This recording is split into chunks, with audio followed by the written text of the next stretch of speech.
La lluvia llegó sin avisar, como llega todo en Potosí. Un momento el cielo era gris piedra, igual que siempre, igual que los tejados y las calles empedradas y los muros de las casas coloniales que llevan 400 años mirándose entre sí. Y al momento siguiente, el agua caía en diagonal, impulsada por el viento que bajaba desde el Cerro Rico y cortaba como hoja de metal. Era la lluvia del altiplano, fría, densa, sin regateos. Consuelo Paredes llevaba el cuello del abrigo subido hasta los pómulos y los ojos fijos en la ventanilla de la camioneta. Afuera pasaban los últimos faroles del barrio minero, faroles de sodio que teñían el agua de amarillo enfermo. Eran las 11 de la noche. Habían terminado tarde la visita a la familia Choque, allá arriba en las Bocaminas. El hijo menor con principio de silicosis, la madre con una infección urinaria que llevaba semanas sin tratar, el abuelo que simplemente se negaba a bajar al centro de salud porque decía que los médicos olían a miedo. Consuelo los había atendido a los tres. Había dejado los medicamentos con instrucciones escritas en un papel doblado 4 veces y había prometido volver el jueves. «Doctora, ¿y si llueve el jueves?», había preguntado el abuelo desde su silla de cuero reseco. «Entonces llego mojada», había respondido ella. El anciano soltó una risa seca, como si tosiera, y le ofreció una hoja de coca.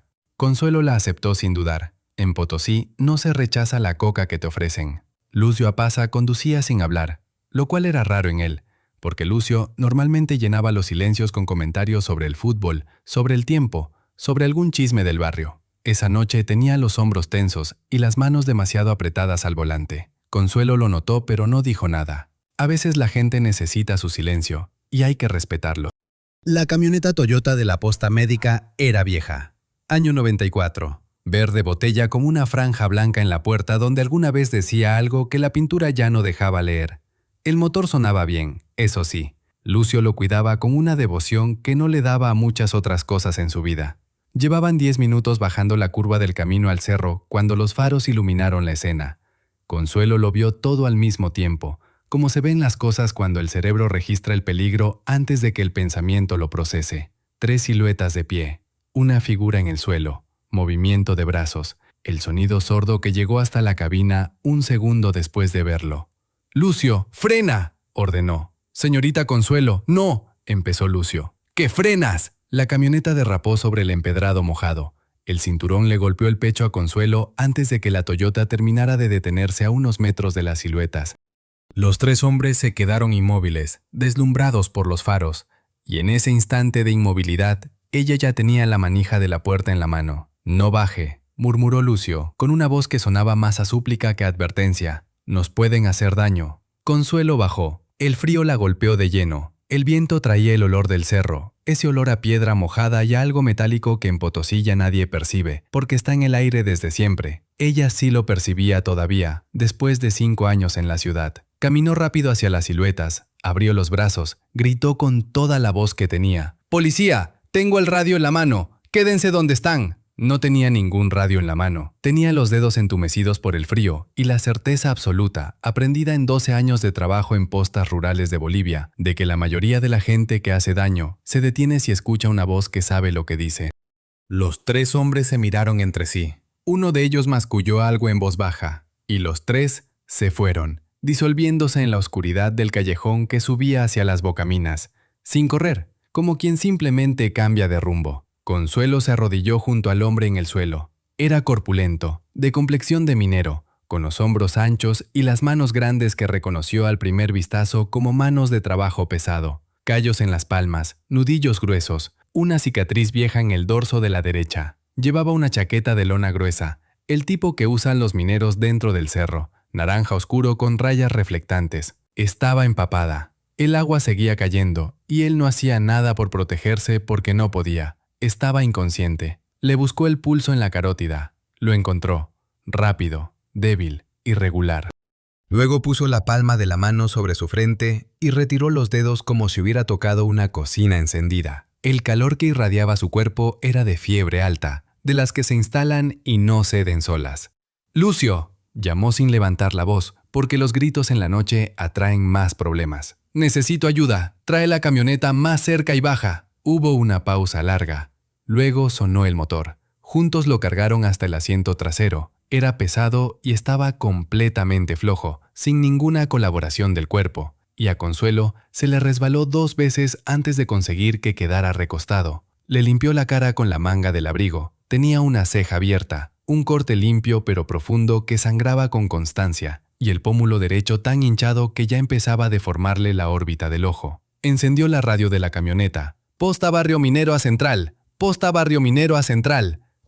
Tengo un paciente masculino. Trauma craneal. Fiebre alta. Sin documentos. Inconsciente. Solicito espacio en el hospital Daniel Bracamonte. Cambio. La radio siseó. Luego respondió una voz de mujer, cansada y nasal. «Posta Barrio Minero. El Bracamonte no recibe sin carnet de identidad. Directiva del director Cifuentes. Lleve al paciente a la guardia de la Cruz Roja en la plaza. Cambio». La guardia de la Cruz Roja cierra a las 10. Son las 11:15. Cambio. Silencio. Después llegó la misma voz. «No puedo hacer nada, señorita Paredes. Son las instrucciones. Cambio y fuera». Consuelo soltó el micrófono. Miró al hombre en el asiento trasero. La fiebre irradiaba de él como un brasero encendido, perceptible incluso desde el asiento del copiloto. Tenía los labios agrietados y un hilo de sangre seca en la comisura. «¿A dónde vamos?», preguntó Lucio sin mirarla. «A mi cuarto», respondió ella. Lucio abrió la boca, la volvió a cerrar, puso primera y arrancó. El cuarto de Consuelo Paredes estaba en la calle Quijarro, en una casa colonial de paredes de 1,5 metros de adobe, que en invierno conservaba el frío adentro como una caja de hielo. La dueña, doña Perpetua Solís, una viuda de 60 y tantos años que se movía por el patio interior con una velocidad inversamente proporcional a su tamaño, había alquilado a Consuelo las 2 habitaciones del fondo hacía 4 años.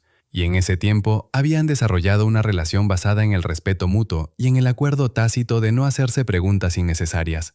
Era un cuarto sencillo, una cama de plaza y media con colchón de espuma, una mesa de madera oscura con 2 sillas, una cocinilla de gas de 2 hornillas, un estante con libros de enfermería y algunos de otra índole. En la ventana, una maceta con una planta de muña que Consuelo regaba con más constancia que a cualquier otra cosa en su vida. La muña huele a menta y a tierra después de la lluvia, y ese olor la había acompañado desde la infancia en Chayanta, donde su abuela la cultivaba para el susto y para el mal de altura. Entre Lucio y ella acomodaron al hombre en la cama. Lucio se quedó en la puerta, con el gorro en las manos, mirando sin saber qué hacer con los ojos. «Ya puedes irte», le indicó Consuelo, mientras abría el botiquín de la mochila. «¿Estás segura?». «Segura». Lucio se fue. No añadió nada más. Consuelo escuchó sus pasos en el patio, el sonido del portón, el motor de la Toyota alejándose hacia la noche. Trabajó metódicamente, con la calma prendida en los lugares donde no hay tiempo para el pánico. Primero la ceja. Limpió la herida con agua oxigenada. Evaluó la profundidad, 2 centímetros. Limpia, sin esquirlas de hueso en el tejido. Buena señal. Y dio 4 puntos con hilo de sutura del botiquín. Los únicos 4 que había hecho esa noche sin anestesia local porque no le quedaba lidocaína. El hombre no se movió. Eso le preocupó más que si hubiera gritado. Luego le tomó la temperatura con el termómetro de mercurio, 39,8. Buscó en el botiquín los antitérmicos que le quedaban. 2 comprimidos de paracetamol, suficiente para bajar la fiebre unas décimas si los tomaba con líquido. Le inclinó la cabeza con cuidado, verificando que no hubiera rigidez de nuca, buena señal, y le introdujo los comprimidos triturados entre los labios con una cucharita de agua. El hombre tragó por reflejo. Puso a calentar agua en la cocinilla para hacer una infusión de muña. Mientras esperaba, revisó los bolsillos de la chaqueta naranja. Vacíos. El de la izquierda tenía una rotura en el forro por donde los dedos se colaban hasta el interior de la tela. No había carnet, no había billetera, no había teléfono. Nada que dijera quién era este hombre. Entonces notó el botón. El botón superior de la chaqueta, el del cuello, estaba sujeto por un solo hilo que pendía lacio. Un jalón y caía. Consuelo abrió el cajón de la mesa, donde guardaba agujas, hilo y tijeras pequeñas, y sacó un carrete de hilo azul marino. Enhebró la aguja bajo la lámpara de velador y cosió el botón con el nudo que le había enseñado su abuela. 2 pasadas en cruz, nudo de enfermera al final, resistente a cualquier jalón. No pensó por qué lo hacía. A veces las manos saben antes que la cabeza. Hacia la medianoche el hombre empezó a hablar. Era delirio, frases rotas, palabras sin orden, el tipo de discurso que produce la fiebre alta cuando la mente busca salida. Consuelo se sentó en la cama y lo escuchó con atención profesional, porque a veces en el delirio aparece información útil. «No lo firmo», murmuró el hombre. «Ya les dije, eso no es mío». Hizo una pausa, respiró con esfuerzo, con ese silbido leve en el pecho que da la inflamación de las mucosas. El nivel 5 está bloqueado. Díganle al ingeniero Reyes. Otro silencio. Y luego, en voz muy baja, susurró: «Mamá». Consuelo le puso un paño húmedo en la frente.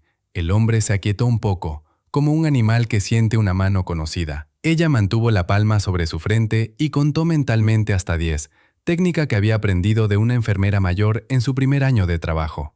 «Tranquilo», susurró. «Ya pasó. Está adentro». «Adentro hace calor». Mintió sobre lo del calor. El cuarto estaba frío, pero la voz importaba más que las palabras. Hacia las 2 de la mañana la fiebre subió a 40,2. Consuelo preparó un baño de esponja con agua tibia, no fría, porque el choque térmico es contraproducente, y lo aplicó sistemáticamente. Frente, cuello, axilas, ingles. El hombre protestó entre sueños, intentó apartar la mano, murmuró algo incomprensible. Ella lo sujetó con firmeza y continuó. A las 3:30 fue al baño a lavarse la cara con agua helada. Se miró en el espejo pequeño clavado sobre la pileta. Tenía los ojos hinchados de sueño y una mancha de sangre seca en el cuello del abrigo que no había notado antes. Pensó en los turnos de urgencias en el hospital de Chayanta, en los partos de madrugada, en las noches en que la radio no funcionaba y había que tomar decisiones sin consultar a nadie. Esta noche no era diferente en lo esencial. Un ser humano necesitaba cuidado, y ella era la persona en el lugar para darlo. A las 4:15, el hombre dejó de moverse. Su respiración se hizo pareja y profunda. Consuelo le tomó la temperatura, 38,1. La fiebre bajaba. Cerró los ojos 5 minutos, sentada en la silla con la espalda apoyada en la pared. Fue lo más cercano al sueño que tuvo esa noche. A las 6 abrió los ojos y encontró al hombre mirándola. La miraba con la expresión concentrada de quien trata de ubicarse en el espacio. El techo bajo de adobe, la lámpara apagada, la luz gris del amanecer que entraba por la ventana, la planta de muña en el alféizar. Luego sus ojos, oscuros y todavía un poco nublados por la fiebre, llegaron hasta ella. «¿Sabe dónde está?», preguntó Consuelo, inclinándose hacia adelante. El hombre tardó un momento. «No», respondió. La voz le salió como papel mojado. «¿Sabe cómo se llama?». Una pausa más larga. El hombre frunció el ceño y pareció buscar adentro de sí mismo, como quien busca algo en un cuarto oscuro a tientas. La expresión que cruzó su cara no era confusión ordinaria, era algo más profundo. El gesto de quien extiende la mano hacia un objeto que sabe que debería estar ahí y encuentra vacío. «No», repitió, y esta vez sonó diferente. Sonó como una puerta que se cierra. Consuelo asintió despacio. «Está bien, no tiene que acordarse ahora. Lo que tiene que hacer ahora es descansar y tomar agua». Le alcanzó el vaso que había dejado en la mesita. «Beba despacio. Tiene la garganta reseca». El hombre bebió. Le temblaban las manos. La enfermera abrió su mochila, sacó un papel y un bolígrafo. Escribió con letra clara estas palabras, una por una. «No se levante. Hay agua en la mesita y una pastilla para la fiebre. Vuelvo al mediodía. Si necesita algo, golpee la pared. La señora de la casa está del otro lado». Firmó con una C mayúscula y dobló el papel junto al vaso. Se puso el abrigo. Revisó que el cobertor quedara bien puesto. Antes de salir se detuvo un momento en la puerta. El hombre la miraba desde la cama con esa expresión extraña entre el agradecimiento y la desorientación de quien ha sido rescatado de algo sin saber bien de qué. «¿Quién es usted?», preguntó. «Consuelo Paredes, enfermera. Trabajo en la posta del barrio». El hombre asintió, como si esa información aterrizara en algún lugar de él y se quedara quieta. Cerró los ojos. Consuelo salió al patio. El amanecer de Potosí era frío y limpio, con el cielo de un azul metálico que solo existe a esta altitud. El Cerro Rico asomaba sobre los techos, su silueta cónica recortada contra la luz. Había dejado de llover. Caminó hacia la posta con las manos en los bolsillos y el pensamiento ya puesto en el turno del día. Las curaciones de las 8, la consulta de las 10, el informe semanal para el CEDES que llevaba 3 días sin terminar. Pensó que en algún momento de la mañana tendría que avisar a la policía sobre el hombre, porque era el protocolo, y el protocolo existía por razones. No pensó en Leandro Cifuentes. No tenía por qué pensarlo todavía. La posta médica del barrio minero era un edificio de una sola planta, paredes blancas con zócalo azul, puerta de madera verde que cerraba con llave y con empeño. Adentro, 2 consultorios, una sala de espera con 6 sillas de plástico rojo, una bodeguita con medicamentos bajo llave, un baño que a veces tenía agua y a veces no. Fermín Bautista, el enfermero jefe, ya estaba dentro cuando Consuelo llegó, revisando el registro del día anterior con su bolígrafo rojo. Fermín era un hombre de 40 y pico, bajo, de bigote ordenado y una manera de mirar las cosas que hacía sentir que estaba calculando el peso de todo. Llevaba 3 años en la posta y en ese tiempo había perfeccionado el arte de hacer exactamente lo necesario y ni un milímetro más. Llegó temprano, exhaló sin levantar la vista. «Tuve una noche larga», respondió Consuelo. Se lavó las manos en el pequeño lavatorio del pasillo. «Voy a necesitar que me cubra la primera consulta. Tengo que hacer una llamada». «¿Novedad de turno?» Consuelo lo pensó un segundo. «Un paciente que atendí fuera de la posta. Trauma craneal, fiebre, sin documentos. Lo tengo en mi cuarto mientras conseguimos dónde derivarlo». Fermín por fin levantó la vista. La miró con una expresión que Consuelo no supo leer del todo. Algo entre la curiosidad y algo más quieto, más calculador. «En su cuarto», repitió. El Bracamonte no recibía. Ya sabe cómo está el protocolo de Cifuentes. Fermín asintió despacio. Volvió al registro. «Haga su llamada», indicó. Consuelo llamó a la guardia de la policía del barrio para reportar el hallazgo, tal como indicaba el procedimiento. La guardia tomó el reporte, le asignó un número de caso y le informó que mandarían a alguien durante la mañana para tomar declaración. Luego llamó al servicio social del Hospital Bracamonte para solicitar una cama para pacientes sin documentos, categoría urgencia social. El servicio social le informó que la lista de espera era de 3 días mínimo y que el director Cifuentes había restringido esa categoría por abusos anteriores. Colgó y comenzó las curaciones de las 8. Los pacientes de la mañana fueron los de siempre. Don Silverio, el minero retirado con la úlcera en el tobillo que venía cada miércoles, aunque ese día era martes. La señora Huanca con el bebé de 8 meses que tenía el cuarto resfriado del año. El joven Catari con la mano vendada de un corte en la mina que se había infectado levemente porque no había vuelto a cambiar el vendaje. Consuelo los atendió a todos con el mismo ritmo. Escuchar, examinar, decidir, explicar. A las 10:30, entre un paciente y otro, Lucio Apaza asomó la cabeza por la puerta del consultorio. «Señorita Consuelo, hay un señor afuera que pregunta por usted. Dice que es del hospital». Consuelo se limpió las manos en la bata. ¿Dijo el nombre? Dijo que es el director Cifuentes. Algo en el pecho de Consuelo se apretó levemente, sin razón aparente. Era una sensación vieja, aprendida en postas rurales donde los directores aparecen sin aviso cuando algo está mal. La misma sensación que se tiene cuando el cielo cambia de color antes de que llegue la tormenta. «Dígale que espere un momento». Terminó de hacer la curación del joven Catari. Le explicó cómo lavar la herida. Le entregó la gasa y el esparadrapo. Lo acompañó a la puerta. Luego salió a la sala de espera. Leandro Cifuentes estaba de pie junto a la ventana, con las manos entrelazadas a la espalda. Era un hombre de 50 y tantos, alto para los estándares del altiplano, de pelo negro con canas en las sienes y una cara que había aprendido a usar como instrumento. Llevaba el guardapolvo blanco del hospital sobre ropa de vestir, pantalón gris, camisa celeste, corbata color vino. En Potosí la corbata era un símbolo de poder pequeño pero preciso. Sonrió cuando la vio. Era una sonrisa bien hecha, de las que se ensayan. «Señorita Paredes, qué gusto. Perdone que aparezca sin avisar». «Buenos días, director», respondió Consuelo. «¿En qué le puedo ayudar?» «Al contrario», afirmó Cifuentes con el tono de quien trae buenas noticias. «Yo vengo a ayudarla a usted. Me enteré del incidente de anoche. El reporte llegó esta mañana a mi despacho». Hizo un gesto vago, como quien aclara un malentendido. «Entiendo perfectamente la situación, señorita Paredes. Usted hizo lo que cualquier profesional de salud hubiera hecho. Pero hay procedimientos, y los procedimientos existen para protegerla a usted también, no solo a la institución». «¿Viene a buscar al paciente?», preguntó Consuelo. «Vengo a regularizar la situación. Tenemos que ir a su cuarto, levantar un acta de constatación, trasladar al paciente a donde corresponda. El sargento Quispe me acompaña. Él tiene la parte policial. Es un trámite sencillo. Media hora, no más». Afuera, junto a la entrada de la posta, Consuelo vio estacionado un Jeep Cherokee negro, particular, con el motor encendido. En el asiento del copiloto había un hombre con uniforme de policía, gordo y de cara redonda, que miraba hacia adelante sin aparente interés en nada. Consuelo pensó en el hombre de la chaqueta naranja, solo en su cuarto, con la nota junto al vaso de agua. Pensó en el botón que había cosido de madrugada. Pensó en la frase murmurada en el delirio, aquella voz rota que había repetido. «No lo firmo. Ya les dije». «Está bien», aceptó. «Déjeme avisar a Fermín y vamos». La calle Quijarro a esa hora tenía su vida propia.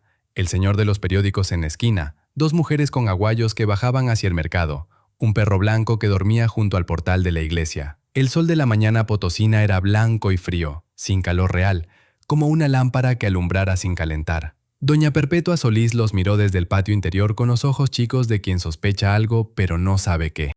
El sargento Quispe le mostró un papel, una orden de constatación firmada con sello, y ella los dejó pasar sin decir nada, solo apretando el chal contra el pecho. El hombre en la cama estaba despierto, tenía los ojos abiertos y la mirada más clara que en la madrugada, aunque todavía con ese fondo perdido que preocupaba a Consuelo. Había bebido el agua, la pastilla había desaparecido. «Buenos días», saludó Consuelo desde la puerta. «¿Cómo se siente?» «Con frío», respondió el hombre. Su voz era más firme que antes.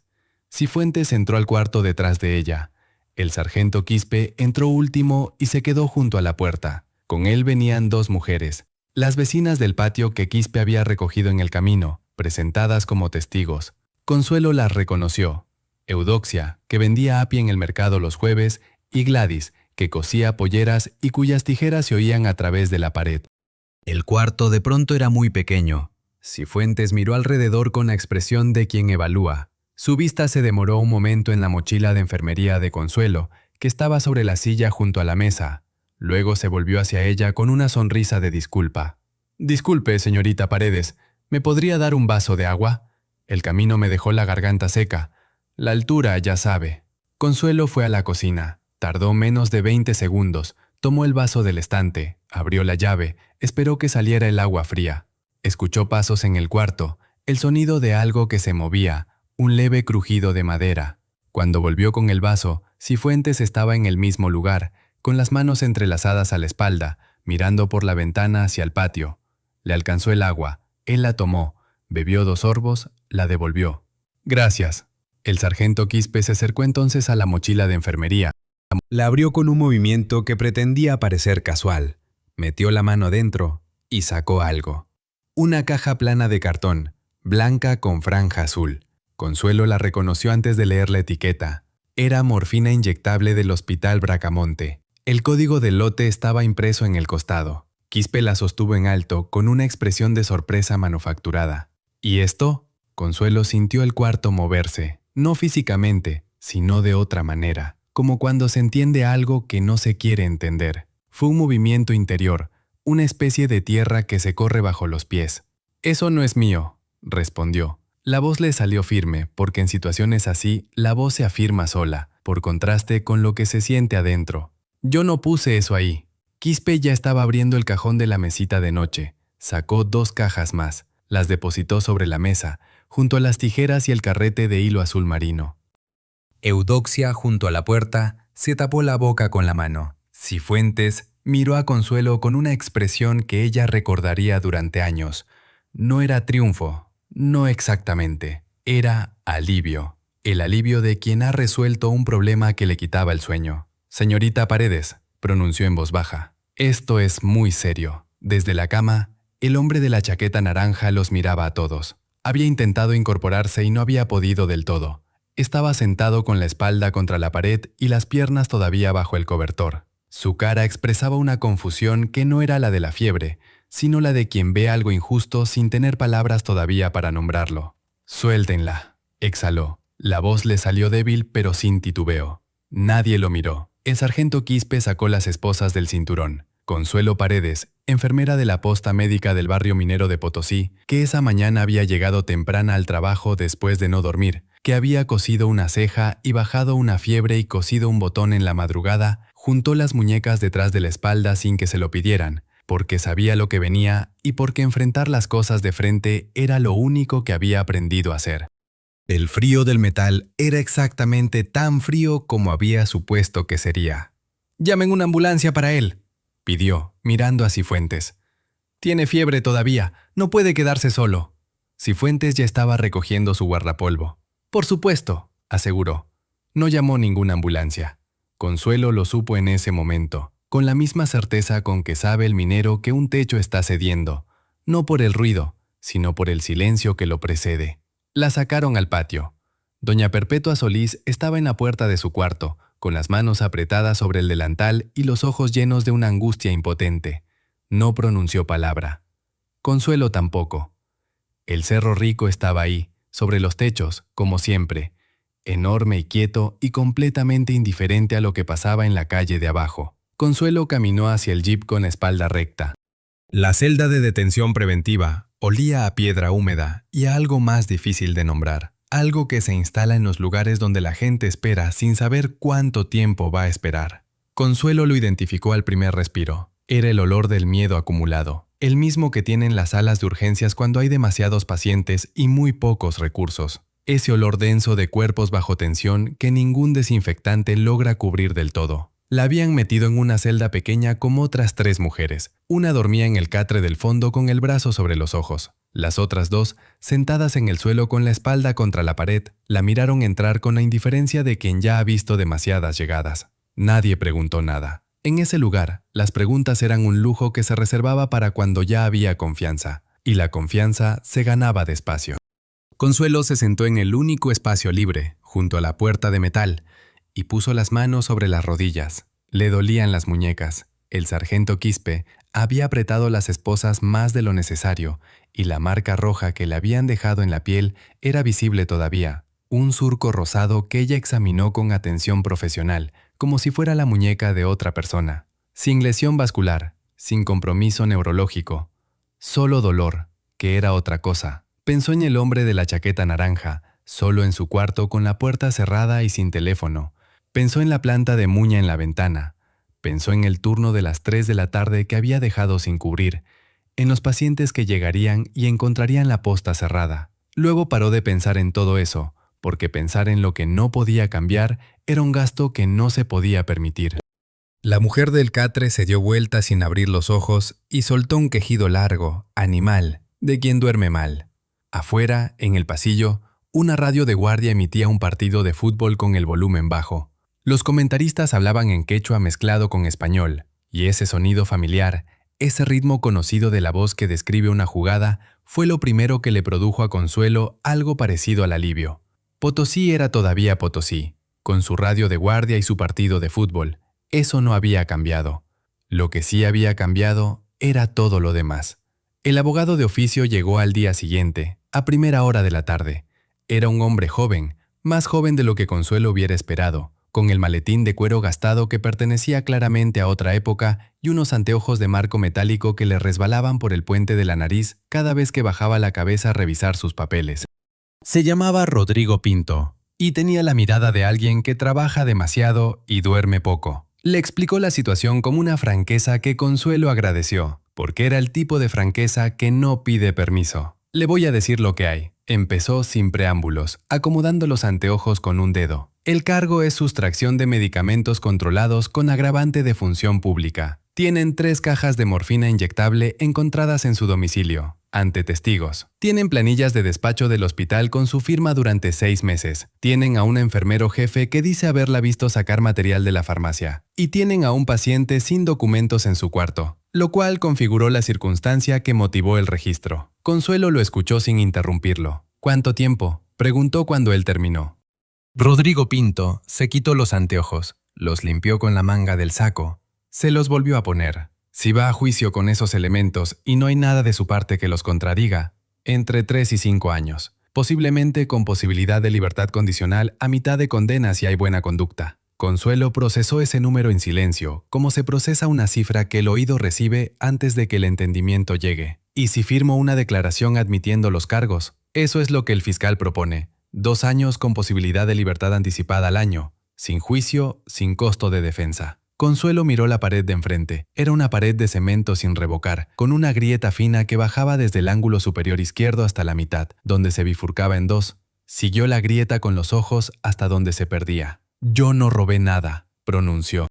«Lo sé», respondió Rodrigo Pinto, y lo pronunció de una manera que sonaba a que en verdad lo sabía. Pero saber y probar son cosas distintas. Las planillas con su firma son evidencia de peso. El director Cifuentes es un hombre con respaldo institucional. La carga de la prueba para demostrar que esas firmas son en documentos blancos que él le hizo firmar con otro pretexto es altísima. Consuelo miró la mesa entre los dos. Él me pedía que firmara formularios después de los turnos. Decía que eran para el archivo del CEDES, que las chicas habían olvidado completar. ¿Hay alguien que pueda corroborar eso? Consuelo pensó un momento. Fermín Bautista, que llevaba 3 años en la posta y que la había mirado con esa expresión calculadora cuando ella le contó lo del paciente. Lucio Apaza, que había estado en el cuarto y había visto todo.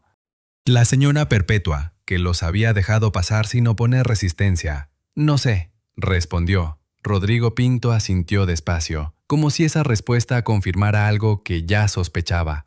Voy a investigar, aseguró, pero necesito tiempo. Y mientras tanto usted está aquí. Mi consejo profesional, que usted puede ignorar completamente, es que no firme nada todavía. Déjeme 2 semanas para ver qué puedo encontrar. Consuelo miró al abogado joven con los anteojos resbalados. Era un hombre cansado que hacía su trabajo sin entusiasmo, pero con honestidad. Y en ese momento, eso era más de lo que ella había esperado encontrar. 2 semanas, aceptó. Rodrigo Pinto recogió sus papeles, los metió en el maletín, se puso de pie. En la puerta se detuvo. Una cosa más. El paciente que usted atendió, lo recogió una patrulla esa misma tarde en la calle Quijarro, inconsciente. Está en el Bracamonte. Lo tienen como NN, sin identidad. No hay registro de que estuviera en su cuarto. Consuelo sintió algo aflojarse en el pecho. Estaba vivo. Eso era lo que importaba. ¿Sabe cómo está? Estable, según lo que me dijeron, pero en coma. Trauma craneal severo. Rodrigo Pinto golpeó la puerta de metal con los nudillos. El guardia la abrió desde afuera. El abogado salió sin decir nada más, y Consuelo se quedó sola con la grieta en la pared y el sonido apagado de la radio de guardia. Las 2 semanas que Rodrigo Pinto pidió se convirtieron en 6.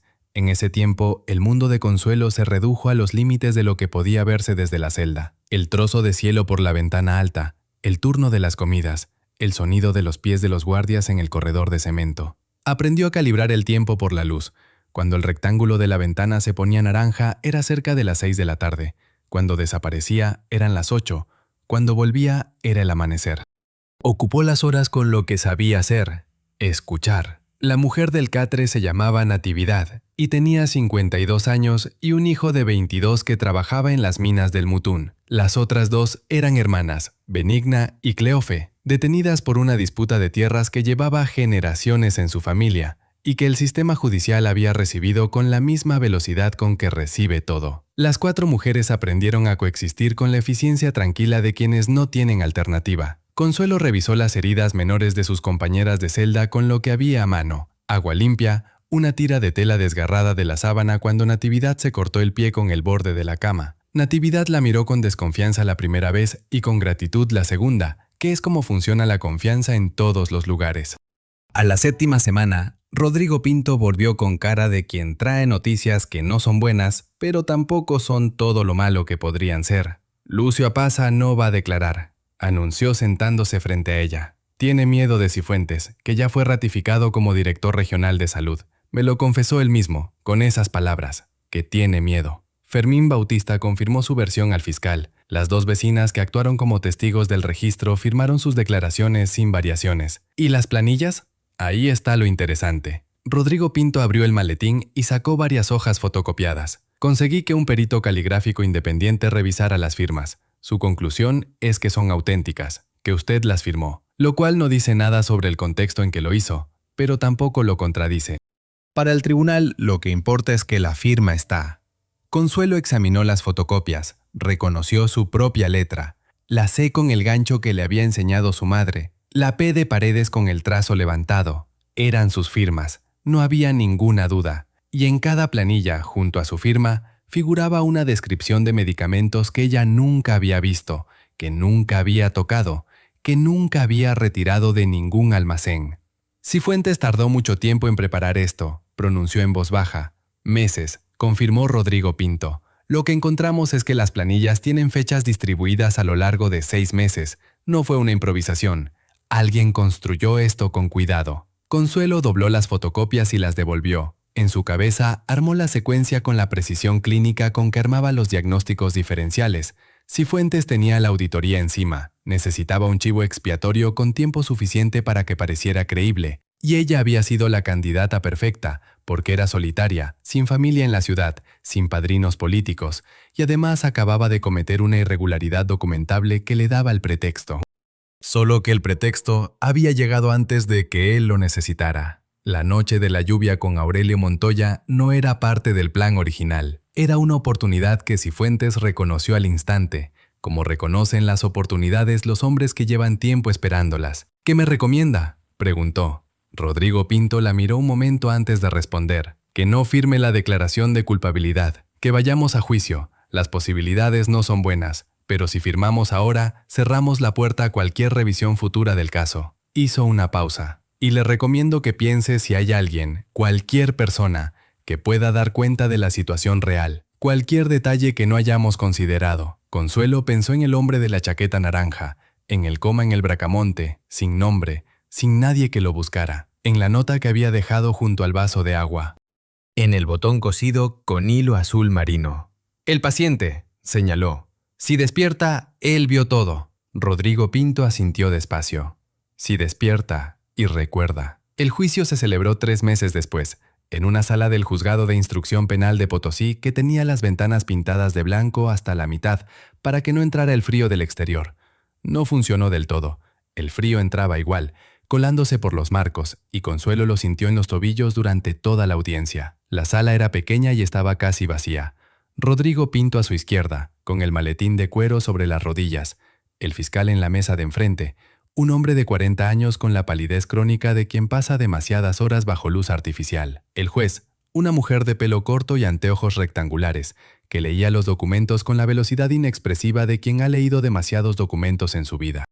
No había público. No había nadie de la posta, ningún paciente de los que había atendido durante años, ningún vecino de la calle Quijarro. Doña Perpetua Solís no había podido venir, o no había querido, o no lo sabía. La señorita de Lapi y la costurera de Polleras habían firmado sus declaraciones escritas y eso era todo lo que se necesitaba de ellas. Leandro Cifuentes llegó puntual, con el guardapolvo blanco planchado y una carpeta en la mano. Entró a la sala sin mirar hacia donde estaba Consuelo, con el paso tranquilo de quien viene a cumplir un trámite menor. Se instaló en el asiento de testigo con la postura de un hombre acostumbrado a que lo escuchen. Habló durante 20 minutos. Su voz era modulada, sus frases eran ordenadas, su relato era coherente. Describió a Consuelo como una trabajadora que había sido buena hasta que algo cambió, que había empezado a mostrar irregularidades, que la institución había tolerado demasiado tiempo por no querer creer lo peor de una empleada.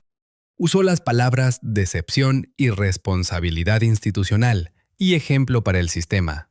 En ningún momento elevó el tono, en ningún momento pareció disfrutarlo, lo cual era la peor parte, porque a la gente que disfruta del daño que hace se la detecta más fácil. Consuelo lo escuchó desde su silla. Rodrigo Pinto le había pedido que no reaccionara, que tomara notas si quería, pero que mantuviera el gesto tranquilo. Ella tomó notas. Escribió en el margen del cuaderno que le habían dado 3 palabras: modulado, coherente, frases ordenadas, como si estuviera documentando un síntoma. Después llegó Fermín Bautista. Fermín llevaba su uniforme de enfermero, limpio y planchado, con el nombre bordado en el bolsillo. Declaró con voz firme que había visto a Consuelo retirar material de la farmacia en 2 ocasiones distintas, que lo había callado porque no quería problemas, que lamentaba no haber actuado antes. No tembló, no bajó los ojos. Era un testigo preparado, de los que saben que la credibilidad se construye en la postura y en el tono. Consuelo miró las manos de Fermín sobre la repisa del estrado, manos que ella había visto curar heridas, aplicar vendajes, sostener el brazo de un niño asustado antes de una inyección. Las mismas manos que ahora apoyadas sobre la repisa barnizada de un juzgado, construían una mentira sin que le temblara ni un dedo. Rodrigo Pinto hizo las preguntas que pudo. Preguntó a Fermín en qué fecha exacta había ocurrido cada observación. Fermín respondió con fechas precisas, demasiado precisas para hacer recuerdos espontáneos. Preguntó si había tomado nota en algún registro. Fermín respondió que no, que lo había guardado para sí. Rodrigo Pinto anotó algo en su libreta y no insistió más, porque insistir cuando no hay dónde apoyarse solo hace quedar peor al que pregunta. Lucio Apaza declaró por escrito. Su testimonio decía en esencia que aquella noche él había conducido, que había mucha oscuridad y mucha lluvia, que no recordaba detalles. Era la declaración de un hombre que había elegido no ver lo que había visto y que había redactado esa elección con cuidado suficiente para que pareciera simplemente olvido. Consuelo declaró última. Rodrigo Pinto le había preparado las respuestas, claras, breves, sin desvíos emocionales. Ella siguió el guión con disciplina, Explicó el contexto de las firmas en los formularios, explicó la noche de la lluvia y el paciente sin documentos, explicó que los medicamentos encontrados en su domicilio no habían estado ahí cuando ella salió a su turno esa mañana. El fiscal hizo una pregunta. Señorita Paredes, ¿puede usted indicar quién, según su versión, habría introducido esos medicamentos en su domicilio y en qué momento? El director Cifuentes, respondió Consuelo. Cuando me fue a buscar un vaso de agua a la cocina. En la sala se hizo un silencio breve, el tipo de silencio que no es vacío, sino lleno de cálculo. ¿Tiene algún testigo de esa afirmación? El paciente que estaba en mi cama. El fiscal hizo una pequeña pausa antes de continuar. El individuo sin identificación que se encuentra actualmente en estado de coma en el Hospital Bracamonte. Sí, el fiscal asintió, cerró su carpeta, se recostó levemente en la silla. Era el movimiento de un hombre que considera que acaba de terminar su trabajo. El juicio se extendió 4 días en total, con las pausas reglamentarias. El último día, la jueza leyó el fallo con la voz monocorde con que se leen las sentencias en los juzgados de instrucción de toda Bolivia, sin aceleración ni pausa dramática, como quien lee una lista de precios. Consuelo escuchó su nombre. Escuchó las palabras culpable y sustracción agravada, y 4 años de privación de libertad. Escuchó que la sanción incluía la inhabilitación temporal del título profesional de enfermera y la obligación de restituir el valor tasado de los medicamentos sustraídos, calculado en moneda boliviana. No escuchó lo que vino después, porque en ese momento el cuarto se achicó alrededor de ella de una manera que no era física. Era como cuando la presión de la altura aplasta el pecho y el aire no alcanza. El cuerpo sabe lo que pasa antes de que lo sepa la cabeza. Rodrigo Pinto puso una mano sobre su brazo. Consuelo se miró las manos en el regazo, las manos que habían cosido cientos de heridas, que habían tomado cientos de pulsos, que habían sostenido a niños con fiebre y a viejos con miedo, las manos que habían cosido un botón con hilo azul marino en la madrugada. Se preguntó, en ese momento de luz muy quieta que a veces se instala en el peor de los instantes, si el hombre del coma en el Bracamonte alguna vez iba a despertar, y si al despertar iba a recordar, y si al recordar iba a importar. 4 años. Rodrigo Pinto le anunció que iba a apelar. Ella sintió. Sabía, con la misma certeza con que sabe el médico cuando un pronóstico ya no va a cambiar, que la apelación no iba a prosperar. El sistema que la había condenado no tenía fisuras visibles. Cifuentes había construido bien. Lo había construido durante meses, cuidadosamente, antes de que ella supiera que existía peligro. La sacaron de la sala por una puerta lateral. Afuera, el corredor del juzgado olía a cera para pisos y a papel viejo. Por una ventana se veía el Cerro Rico, siempre el Cerro Rico, con su forma de cono truncado sobre el cielo azul de la tarde. 400 años de plata extraída de sus entrañas. 400 años de gente que había entrado a trabajar en sus túneles y no siempre había vuelto a salir. Consuelo pensó, mientras caminaba por el corredor, que en este país la montaña era más vieja que cualquier injusticia. Y que las injusticias, por grandes que fueran, tenían una duración que la montaña no tenía. No era consuelo, era solo perspectiva. Pero a veces la perspectiva es lo único que alcanza para seguir caminando. El Centro Penitenciario Femenino de Potosí estaba a las afueras de la ciudad, en un edificio de ladrillo visto que en invierno recibía el viento del altiplano de frente, sin ningún árbol ni muro que lo detuviera. El primer día, cuando la cruzaron por el portón de ingreso, Consuelo sintió el viento en la cara y pensó en la planta de muña que había dejado en la ventana de la calle Quijarro. Nadie la regaría. Se secaría. Era una pérdida pequeña en el contexto de todo lo demás, pero fue la primera en la que pensó, y eso le pareció significativo de una manera que no sabía cómo nombrar. La asignaron al taller de costura. Era un galpón techado con calamina que en verano se volvía un horno y en invierno conservaba el frío como lo hace el metal. Sin piedad y sin excusa. Había 12 máquinas de coser industriales en 2 filas, y las mujeres que las operaban eran de edades y procedencias diversas, unidas solamente por el uniforme color gris que aquí era obligatorio, y por la misma expresión de concentración silenciosa que tiene la gente cuando aprende a no desperdiciar energía en lo que no puede cambiar. Consuelo aprendió a manejar la máquina en 3 días. Sus manos, acostumbradas a trabajar con precisión bajo presión, encontraron el ritmo de la aguja industrial con relativa facilidad. Lo que le costó más fue el ruido. El traqueteo continuo de 12 máquinas funcionando al mismo tiempo producía un sonido que después de 4 horas dejaba de ser ruido y se convertía en algo parecido al silencio. Una especie de ruido blanco que anulaba el pensamiento y con el pensamiento anulaba también la angustia. Descubrió que eso era, probablemente, la función real del taller. La presidenta del pabellón se llamaba Margarita Llana. Era una mujer de unos 55 años, de cara ancha y pelo corto que empezaba a encanecer desde las sienes, con las manos más grandes que Consuelo había visto en una mujer y una manera de caminar por el corredor del pabellón que hacía que todo el mundo se apartara un paso sin que ella tuviera que pedirlo. Llevaba 9 años en el penal por homicidio culposo, producto de un accidente de tránsito en la carretera a Tupiza, en el que habían muerto 2 personas. Y en esos 9 años había construido una autoridad que tenía más de liderazgo que de intimidación, aunque sabía usar las dos cosas. La primera semana, Margarita Llana no le dirigió la palabra a Consuelo. La observó.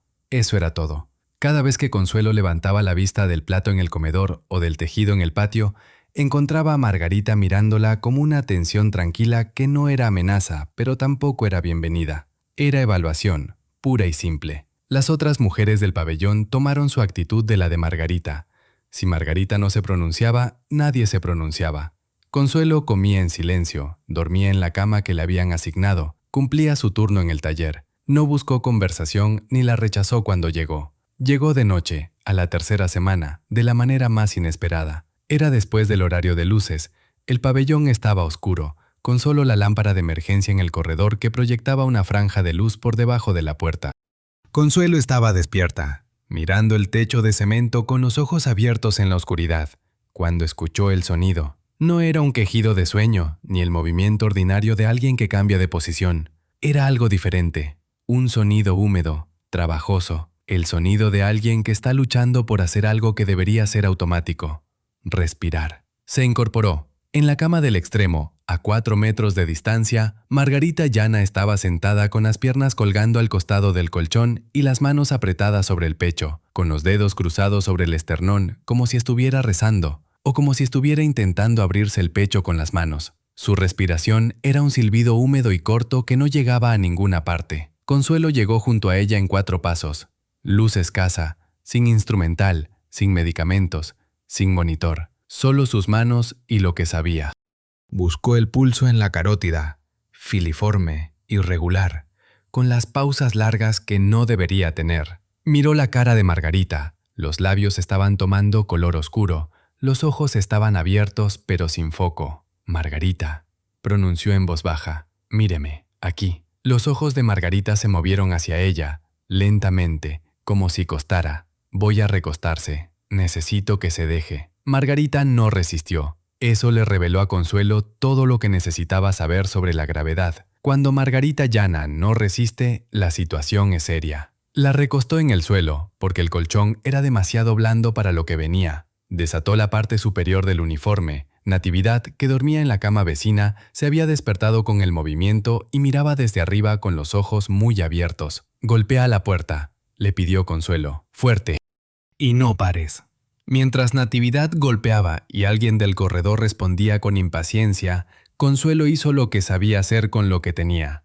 Buscó el punto anatómico en el centro del pecho de Margarita, el ángulo de Luis, la referencia que nunca falla. Calculó la fuerza y golpeó. El puño sobre el esternón produce un impacto mecánico que en ciertos tipos de paro cardíaco puede funcionar como un desfibrilador de emergencia. Es una técnica de último recurso, de cuando no hay nada más.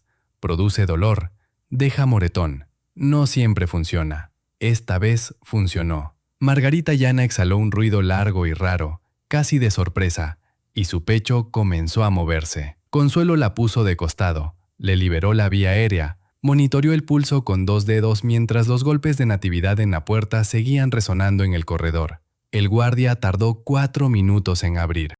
4 minutos que Consuelo contó 1 a 1, con la mano en el cuello de Margarita, sintiendo el pulso irregular que poco a poco, con una lentitud que parecía deliberada, fue haciéndose menos errático. Cuando el guardia abrió la puerta y vio a la enfermera del CEDES arrodillada en el suelo junto a la presidenta del pabellón, retrocedió un paso. Consuelo no lo miró. Necesita oxígeno, nitroglicerina y un cardiólogo. Si no hay cardiólogo disponible, que venga el médico de guardia ahora. Y si no hay médico de guardia, que llamen al Dracamonte. El guardia se quedó en la puerta otro segundo. Ahora, repitió Consuelo, y en esa sola palabra había una autoridad que no pidió permiso ni esperó aprobación. El guardia fue. Margarita Llana pasó la noche en la enfermería del penal, que era un cuarto con 2 camillas y un botiquín que tenía lo básico y no mucho más. El médico de guardia llegó, evaluó, administró nitroglicerina sublingual y oxígeno de una pequeña bombona portátil. A la mañana siguiente, Margarita respiraba con dificultad pero regularmente, y su color había vuelto a algo parecido a lo normal. No la trasladaron al Bracamonte. Los traslados generaban papeleo y el papeleo generaba responsabilidades que nadie quería asumir. Se quedó en la enfermería 3 días y luego regresó al pabellón con instrucciones escritas que Consuelo leyó con atención y que luego guardó en el cajón de su mesita de noche, porque sabía que nadie más en el pabellón iba a leerlas con la misma comprensión. El 4.º día después de volver, Margarita Llana llamó a Consuelo. La llamó desde su cama, con la voz más baja que Consuelo le había escuchado hasta entonces, que era la voz de alguien que todavía mide el gasto de cada palabra. Le señaló la silla junto a la cama con un movimiento de cabeza. «Siéntese». Consuelo se sentó. Margarita la miró un rato en silencio. Era la misma mirada evaluadora de las primeras semanas, pero con algo distinto adentro. Algo que Consuelo identificó, con la experiencia de quien ha visto muchas caras en muchas circunstancias, como reconocimiento. «¿Por qué lo hizo?», preguntó Margarita. Consuelo pensó en la respuesta correcta, no la respuesta que sonaba bien, sino la que era verdad. «Porque era lo que había que hacer», respondió al fin. Margarita asintió, como si eso confirmara algo que ya sabía. «En este lugar», pronunció despacio, «la gente que hace lo que hay que hacer sin que nadie se lo pida, dura o no dura. Depende de quién esté mirando». Hizo una pausa. Fuera del pabellón se oía el viento del altiplano golpeando la pared de ladrillo. «Yo estaba mirando», añadió Margarita. «Desde el primer día». Consuelo no respondió. «Sé por qué está aquí», continuó Margarita. «En este lugar todo se sabe, tarde o temprano. La metieron presa por salvar a alguien». Extendió la mano, esa mano grande y áspera, y la apoyó sobre el antebrazo de Consuelo. «Eso se paga. La gente que hace esas cosas se paga». Retiró la mano. «Nadie en este pabellón le va a faltar el respeto. Nadie le va a tocar lo que es suyo. Eso es lo que puedo darle». Consuelo miró la mano de Margarita que había vuelto a posarse sobre la sábana. «Gracias», pronunció. «No me agradezca», replicó Margarita con el tono seco de siempre. «Cuídeme el corazón, que según me dice ese médico, el mío está funcionando de prestado». En el corredor del pabellón se oyó el silbato del cambio de turno. Consuelo se levantó, empujó la silla a su lugar, fue hacia la puerta. En el umbral se detuvo un momento. «El corazón que está funcionando de prestado», respondió sin volverse, «es justamente el que más cuido». Afuera, el viento del altiplano seguía golpeando el ladrillo, pero en algún lugar, entre ese viento y esa pared, algo había cambiado. No el lugar, no las circunstancias, solo el espacio que Consuelo ocupaba dentro de ellas. El tiempo en el penal tiene una textura distinta al tiempo de afuera. Afuera el tiempo corre o se arrastra según el humor del día. Adentro, el tiempo es denso y uniforme, como el adobe de las paredes, y la única manera de no perderse en él es encontrar un ritmo propio y sostenerlo. Consuelo encontró el suyo en las manos. Las manos de una enfermera no descansan del todo aunque no haya nada que hacer con ellas. Buscan ocupación. En el taller de costura encontraron el ritmo de la aguja y la tela, que era diferente al ritmo del hilo de sutura, pero tenía el mismo principio. Tensión correcta, velocidad controlada, resultado que se puede evaluar con los ojos. En el pabellón, después de que Margarita Llana pronunciara su veredicto y el orden informal del lugar se reorganizara en torno a esa autoridad tranquila, Consuelo empezó a ser consultada. Primero fueron las cosas pequeñas. Una mujer con dolor de muelas que no sabía si era la caries o algo más profundo. Consuelo la examinó con una linterna prestada y determinó que era una infección en la encía que necesitaba antibiótico, que no había, pero que con enjuagues de agua tibia con sal y evitar el frío en esa zona podía controlarse mientras no empeorara. Otra mujer con un golpe en la rodilla que no cedía. Consuelo le explicó la diferencia entre el dolor de un hematoma normal y el de una lesión articular y le enseñó a hacer compresión con lo que tenía. Las consultas fueron creciendo. Consuelo no cobró nada por ellas. No porque fuera generosa en el sentido abstracto de la palabra, sino porque en ese lugar la moneda de cambio no era dinero, sino confianza. Y la confianza se construía en la escucha y en la exactitud de lo que se decía. Rodrigo Pinto visitó 3 veces más durante el primer año. La primera visita, 6 semanas después de la sentencia, fue para informarle que la apelación había sido desestimada por la Sala Penal del Tribunal Departamental, sin modificación de la condena. Lo anunció con la cara de alguien que esperaba ese resultado, pero que de todas maneras lo dice porque es su obligación decirlo. Consuelo asintió y preguntó si había novedades sobre el paciente del Bracamonte. Sigue en coma, respondió Rodrigo Pinto. He tratado de obtener información, pero el hospital no da datos de pacientes sin identificación a terceros sin orden judicial. Lo que sé es de oídas, que sigue vivo y que sigue sin despertar. La segunda visita fue 4 meses después, cuando el invierno de Potosí tenía el penal en su temperatura más baja y el viento golpeaba el ladrillo con una constancia que era casi personal. Rodrigo Pinto llegó con la noticia de que había intentado abrir una investigación paralela por falsificación de documentos, presentando la teoría de las planillas en blanco ante la Fiscalía. La Fiscalía había archivado la solicitud por falta de mérito. El dictamen decía en lenguaje técnico que no había evidencia suficiente para iniciar una investigación sobre el director Cifuentes. Consuelo lo escuchó sin cambiar la expresión. Luego soltó la pregunta de siempre. ¿Y el paciente? Rodrigo Pinto la miró un momento antes de responder. Desapareció del registro del Bracamonte. Consuelo se quedó quieta. El viento del altiplano golpeaba el muro exterior del penal con un sonido sordo y continuo. ¿Cómo que desapareció? Lo que me dijeron, de manera extraoficial, es que fue trasladado. ¿A dónde? No consta en ningún documento que yo haya podido ver. Puede haber sido a otra institución. Puede haber sido dado de alta por alta voluntaria de un familiar que apareció. Puede haber muerto y el registro fue depurado. Rodrigo Pinto se quitó los anteojos y los limpió, como hacía siempre cuando decía algo que le costaba. No lo sé, señorita Paredes. Lo que sí sé es que ese hombre ya no es un punto de apoyo que pueda usar en ningún recurso judicial. Consuelo pensó en el botón de hilo azul marino, en la nota junto al vaso de agua, en los ojos oscuros que la habían mirado aquella mañana con esa confusión profunda, sin nombre, sin historia. Gracias, pronunció. La tercera visita de Rodrigo Pinto fue a los 16 meses de sentencia, en primavera, cuando las tardes empezaban a alargarse y el patio del penal recibía una hora más de sol que en invierno. Le trajo una noticia que no era sobre el caso, sino sobre el mundo de afuera. Leandro Cifuentes había sido promovido. Ya no era director del Hospital Bracamonte, era el nuevo director regional de salud de Potosí, con despacho en el edificio del CEDES, y viáticos y un cargo que lo ponía 2 escalones más arriba en la jerarquía del sistema que lo había protegido. Rodrigo Pinto se lo comunicó con el tono cuidadoso de quien entrega algo que puede doler. Consuelo lo escuchó. Afuera, en el patio, una de las mujeres del pabellón estaba enseñando a otra a tejer con 2 palitos de madera que alguien había conseguido. El sonido de los palitos era regular y seco. ¿Puede hacer algo más?, preguntó Consuelo. Rodrigo Pinto negó despacio con la cabeza. No en este momento, no con lo que tengo. Si apareciera algo nuevo, alguna evidencia que no existía antes, podría presentar un recurso de revisión, pero eso requiere algo nuevo. Juntó sus papeles, los metió en el maletín. Lo siento. No se disculpe, respondió Consuelo. Hizo lo que pudo. Era verdad, Rodrigo Pinto había hecho lo que pudo con lo que tenía, que era poco, contra un sistema que tenía mucho más.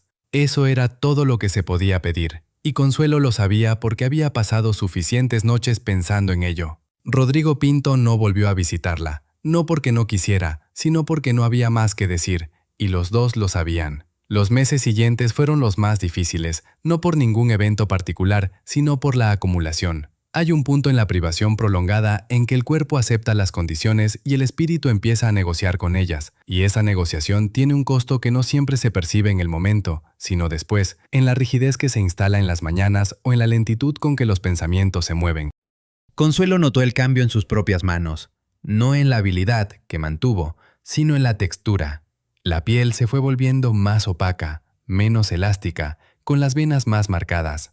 Las manos de una mujer que trabajaba en lugares con agua caliente y productos químicos industriales, que dormía en un ambiente seco y frío, que no tenía acceso a cremas ni a los cuidados elementales que había tenido siempre. Las miraba a veces en el taller, entre una pieza de costura y la siguiente, y reconocía en ellas el tiempo transcurrido de una manera que el espejo no le mostraba con tanta claridad. Margarita Llana la observaba, seguía observándola con esa atención constante que era su manera de estar presente sin ser invasiva. Un día, en el patio, cuando Consuelo estaba sentada al sol con los ojos cerrados y las manos sobre las rodillas, Margarita se sentó a su lado sin anuncio. ¿Está pensando en él?, preguntó. Consuelo no abrió los ojos. ¿En quién? El viento movió la sombra de la pared sobre el suelo del patio, corriendo de un lado al otro. En el que la metió aquí. Una pausa. El sol de Potosí era tibio y directo en ese momento del mediodía, sin las nubes que venían por la tarde. A veces, respondió. Margarita esperó, con la paciencia de quien sabe cuándo el silencio todavía tiene algo adentro. ¿Con rabia? Con curiosidad más bien. Me pregunto si sabe lo que hizo, si duerme bien. Margarita resopló. Era un sonido que podía significar varias cosas, y en ese momento significaba algo entre el escepticismo y la comprensión. Los que hacen lo que ese hombre hizo duermen bien, afirmó. Por eso son peligrosos. No les pesa. Consuelo abrió los ojos. El Cerro Rico no se veía desde el patio del penal, pero ella sabía que estaba ahí, al norte, detrás del muro de ladrillo. Lo imaginaba a veces, esa silueta enorme y quieta que había estado ahí antes que Potosí y estaría después. ¿Y usted?, preguntó. ¿Duerme bien? Margarita tardó un momento. Duermo, respondió. Con lo que hice y con lo que sé que hice. Eso es diferente. Era diferente. Consuelo lo entendía. Hay una diferencia entre cargar con la conciencia de un error propio y cargar con la conciencia de una injusticia ajena, y esa diferencia tiene un peso distinto que se asienta en lugares distintos del cuerpo. El segundo año fue más llevadero que el primero, no porque las condiciones mejoraran, sino porque Consuelo se había acomodado a ellas con la eficiencia silenciosa de quien aprende a hacer más con menos. Conocía los ritmos del penal, sabía cuándo el guardia de turno estaba de buen humor y cuándo era mejor no pedir nada. Sabía qué día de la semana llegaba la carne al comedor y que ese día era mejor llegar temprano. Sabía que las duchas de agua tibia duraban exactamente 12 minutos antes de que el agua volviera a estar fría, y había aprendido a usar esos 12 minutos con una economía de movimientos que antes no había necesitado. Leía cuando podía conseguir libros, que llegaban por distintas vías, algunos con páginas arrancadas y otros con anotaciones en los márgenes que a veces eran más interesantes que el texto mismo. Un libro de anatomía clínica que alguien había donado a la biblioteca del penal se convirtió en su compañero de los martes, que era el día en que el taller cerraba a las 3 por mantenimiento de las máquinas y había 2 horas libres sin nada programado. Repasaba los capítulos como repasa el músico las escalas, no porque haya olvidado, sino para mantener el filo de algo que necesita estar afilado.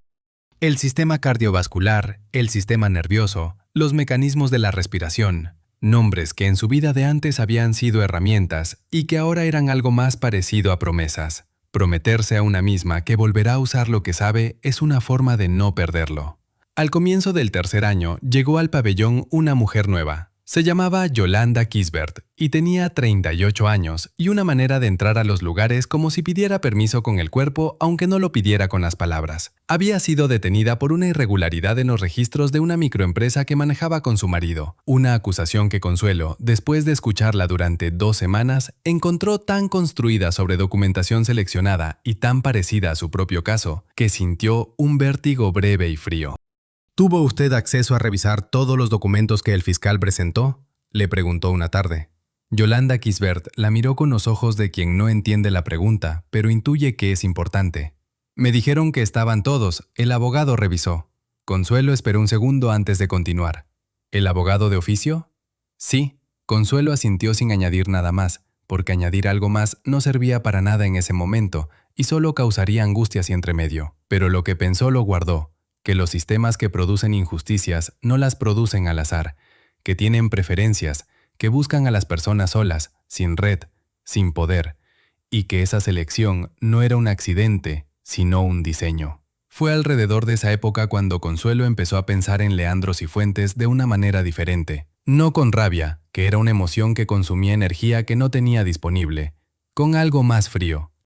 Pensaba en él como en un diagnóstico. Un conjunto de síntomas que tenían una causa identificable, que seguían una lógica reconocible y que en algún momento tendrían una evolución que también era predecible. Los hombres como Cifuentes escalan. Escalan porque el sistema en que se mueven premia exactamente lo que ellos hacen. La capacidad de gestionar riesgos descargándolos sobre otros. La habilidad para aparecer limpio mientras otros cargan la suciedad. Escalan hasta que algo se rompe. porque los sistemas que premian eso también tienen el defecto estructural de no ver venir la fractura hasta que ya es demasiado tarde para contenerla. La fractura podía tardar, pero llegaría, y cuando llegara, necesitaría algo que resistiera su presión. Consuelo no sabía si ella iba a ser ese algo, pero sí sabía que tenía que estar entera cuando llegara el momento, y para eso tenía que sobrevivir al penal sin romperse.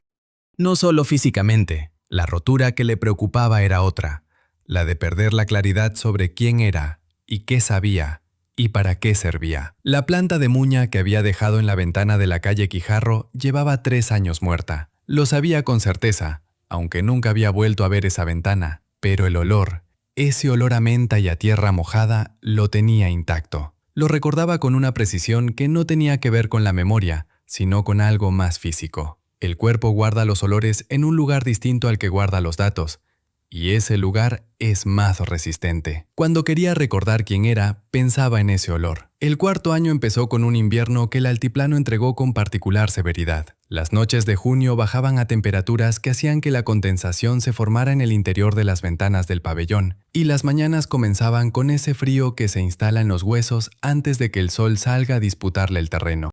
Consuelo dormía con 2 frazadas, y aún así se despertaba varias veces sintiendo el frío en los pies.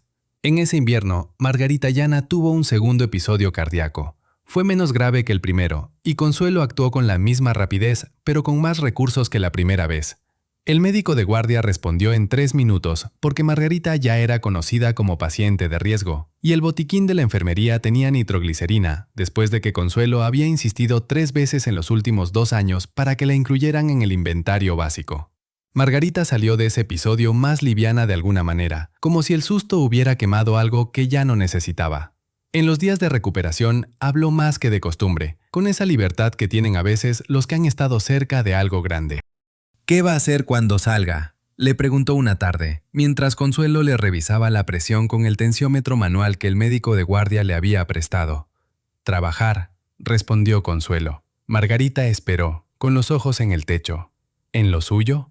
Si me dejan, si no, en lo que haya. Margarita guardó silencio mientras Consuelo desinflaba el manguito y anotaba el resultado en el papel que servía como registro improvisado. La aguja del tensiómetro osciló y se detuvo en un valor que era aceptable para una mujer con su historia. La van a dejar, afirmó al fin, con la convicción de quien dice algo que no es deseo sino certeza. No siempre gana el que hizo la trampa.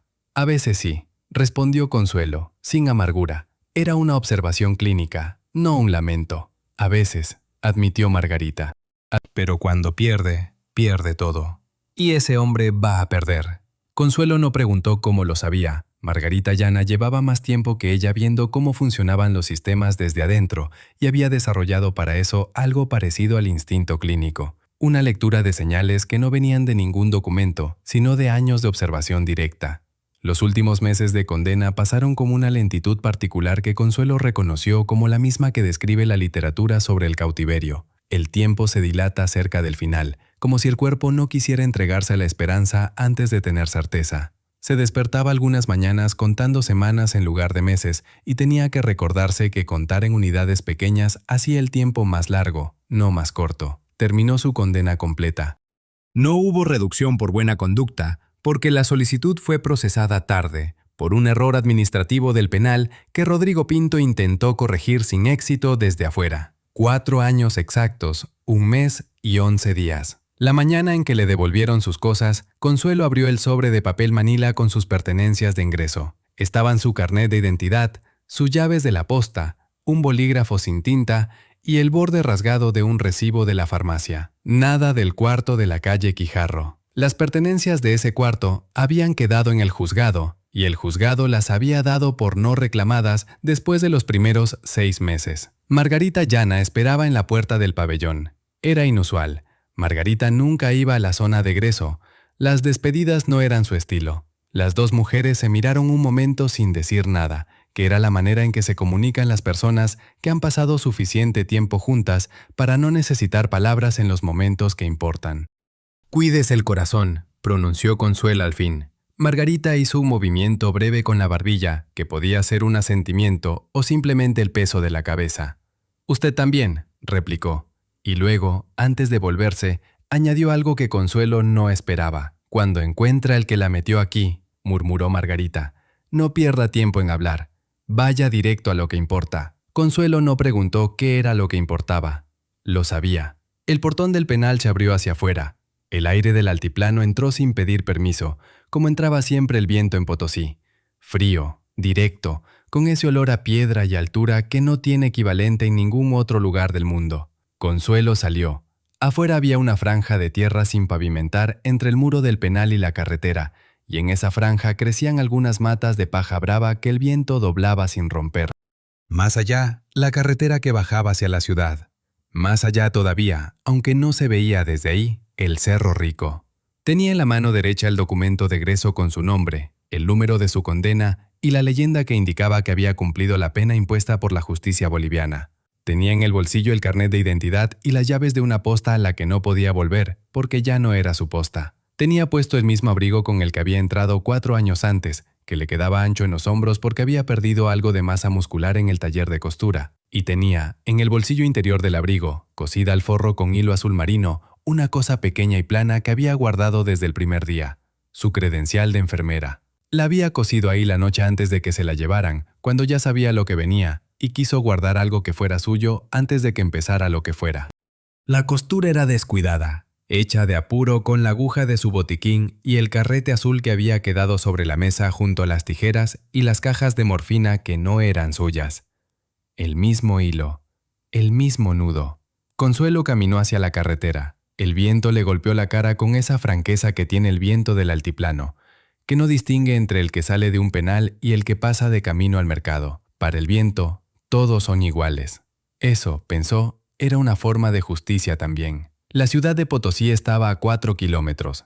Caminó los 4 kilómetros. La ciudad de Potosí la recibió sin ceremonia, como recibe a todo el mundo, con su frío, sus calles empedradas y su olor a altura que no es agradable ni desagradable, sino simplemente propio. El olor de un lugar que lleva 400 años siendo lo que es, sin pedirle permiso a nadie. Consuelo caminó los 4 kilómetros desde el penal hasta la plaza principal sin detenerse. No porque tuviera prisa, sino porque caminar era la única actividad que la mantenía en el presente, en el peso de sus pies sobre las piedras, en el viento que le golpeaba la cara, en el cuerpo que existía y se movía y ocupaba espacio en el mundo. 4 años adentro cambian la manera en que se habita el afuera. El espacio parece excesivo al principio, demasiado cielo, demasiado horizonte sin muro. En la plaza de armas se sentó en una banca de metal frente a la catedral y estuvo quieta 10 minutos. Un hombre mayor vendía periódicos junto al portal de la iglesia. 2 palomas se disputaban un trozo de pan cerca de la fuente. Un microbús pasó ruidoso y negro de humo por la calle lateral. Todo era absolutamente ordinario y absolutamente extraño al mismo tiempo, como lo son las cosas que uno conoce de memoria, pero ha dejado de ver. Tenía en el bolsillo del abrigo 200 bolivianos que le habían entregado al salir, la cantidad reglamentaria que la institución penitenciaria da a los egresos sin recursos. Con eso tenía que resolver las primeras noches, la primera comida, el primer paso. Fue a un mercado de la calle Bolívar y compró pan y queso y una botella de agua. Se sentó en el borde de una vereda a comerlo porque no tenía dónde más sentarse. La mujer del puesto de pan la miró un momento y luego no la miró más, que era exactamente la actitud correcta. La primera semana fue de gestiones. Consuelo se presentó en la posta médica del barrio minero, que era lo único que sabía hacer. La enfermera que la atendió en la recepción, una mujer joven que no la reconoció, le pidió documentación de habilitación profesional. Consuelo mostró su título, que llevaba la anotación de inhabilitación temporal en el margen. La enfermera la miró. Miró el título. Volvió a mirarla. Tiene que ir al colegio de enfermeras, le explicó. Ellos son los que dan la habilitación. Si la condena fue por sustracción de medicamentos, el proceso de rehabilitación profesional puede tardar. ¿Cuánto? Depende. Meses. A veces más. Consuelo fue al colegio de enfermeras. Le entregaron un formulario de 17 páginas y una lista de documentos requeridos que incluía el certificado de egreso del penal, la sentencia judicial completa, 2 cartas de referencia profesional, un examen médico de aptitud y una declaración jurada ante notario. El plazo de evaluación de la solicitud, una vez completa la documentación, era de 90 días hábiles. Salió del edificio del colegio con el formulario en la mano y se quedó parada en la vereda un momento, calculando. 90 días hábiles eran aproximadamente 5 meses. 5 meses en que no podía ejercer su profesión ni siquiera como auxiliar en una institución pública. 5 meses en que necesitaba comer y pagar un cuarto y comprar lo necesario para seguir existiendo. Buscó trabajo. Encontró un cuarto en una pensión de la calle Omiste, pequeño, con una ventana que daba a un patio interior y una cama que no era cómoda, pero era una cama. La dueña de la pensión, una señora de apellido Condori que tenía la precisión de quien lleva décadas administrando escasez, le pidió el primer mes adelantado y le advirtió que en esa casa no se recibían visitas después de las 9 de la noche. El primer trabajo que consiguió fue lavar ropa en la casa de una familia de la calle Cobija. Era un trabajo que se pagaba por semana, en efectivo, sin preguntas sobre antecedentes. Consuelo llegaba a las 8 de la mañana, lavaba, tendía, planchaba lo que había que planchar y se iba a las 2 de la tarde. Las manos le dolían al final de cada jornada. Ese dolor profundo que viene de la exposición prolongada al agua fría y al jabón industrial. Pero era un dolor con causa conocida y duración predecible, lo cual lo hacía soportable. El segundo trabajo, que encontró la tercera semana, fue en una farmacia pequeña del Mercado Central. El dueño, un hombre de apellido Arancibia que vendía medicamentos de venta libre y artículos de limpieza, necesitaba a alguien que tendiera el mostrador los sábados y domingos. No preguntó por el título de enfermería porque no lo requería el puesto. Le pagaba en efectivo y le daba un descuento en los medicamentos que ella pudiera necesitar. Consuelo aceptó sin negociar el precio. En esa etapa de su vida no negociaba precios. Los precios eran lo que eran, y ella ajustaba sus necesidades a lo que había. Fue en la farmacia donde vio por primera vez, 3 semanas después de salir, la cara de Leandro Cifuentes. No en persona, en un afiche. Era un afiche institucional del CEDES, de los que se colocan en los establecimientos de salud para informar sobre programas gubernamentales. En la esquina superior derecha había una fotografía del director regional de salud, posando con guardapolvo blanco y una sonrisa de quien sabe que lo van a fotografiar. Leandro Cifuentes había engordado un poco en 4 años. Las canas en las sienes eran más blancas. La corbata era del mismo color vino de siempre. Consuelo miró el afiche desde el otro lado del mostrador durante un momento que no supo cuánto duró. Luego atendió al siguiente cliente. Los meses pasaron con la monotonía que tienen los periodos de espera cuando uno sabe exactamente lo que está esperando y no puede hacer nada para acelerarlo. Completó la documentación para el colegio de enfermeras con una meticulosidad que habría sido excesiva en cualquier otro contexto. Consiguió las cartas de referencia de 2 médicos que la habían conocido antes del arresto y que accedieron a firmarlas no sin un momento de vacilación que Consuelo entendió y no juzgó. Hizo el examen médico de aptitud en un centro privado donde nadie sabía quién era ella, y los resultados fueron los que tenían que ser. Una mujer de 42 años en condición física normal, sin patologías relevantes, apta para el ejercicio de su profesión. Entregó el expediente completo un martes de octubre. Mientras esperaba la resolución del colegio, siguió lavando ropa los días de semana y atendiendo la farmacia los fines de semana.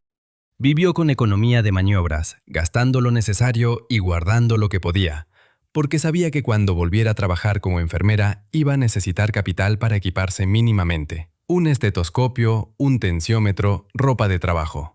Una tarde de noviembre, mientras colgaba ropa en el patio de la familia Cobija, escuchó a través de la ventana de la cocina una voz en la radio que reconoció antes de entender por qué la reconocía. Tardó 2 segundos en ubicarla. Era la voz de Cifuentes, esa voz modulada y ordenada que ella había escuchado en la sala del juzgado, dando una entrevista sobre la ampliación de la cobertura de salud en el departamento. El locutor lo llamaba el arquitecto de la reforma sanitaria potosina, y Cifuentes respondía con la modestia calculada de los hombres que llevan tiempo administrando su propia imagen. Consuelo siguió colgando ropa. Tenía las manos mojadas y frías, y el tendedero era de alambre que cortaba si no se agarraba bien. Se concentró en eso. La resolución del Colegio de Enfermeras llegó el 16 de enero, 5 meses y 3 días después de haber entregado la solicitud completa. Era una carta de 2 páginas que decía, en esencia, que la habilitación quedaba condicionada a un periodo de supervisión de 6 meses en una institución pública o privada reconocida, durante el cual un enfermero o médico designado evaluaría su desempeño y emitiría un informe. Aprobado el periodo de supervisión, el colegio emitiría la habilitación plena. 6 meses más. Consuelo leyó la carta 2 veces, la dobló con cuidado y la guardó en el sobre. Luego fue a prepararse un té en la cocinilla de la pensión. El agua demoró en hervir porque a esa altitud el agua hierve a menos temperatura que en el llano y no calienta igual.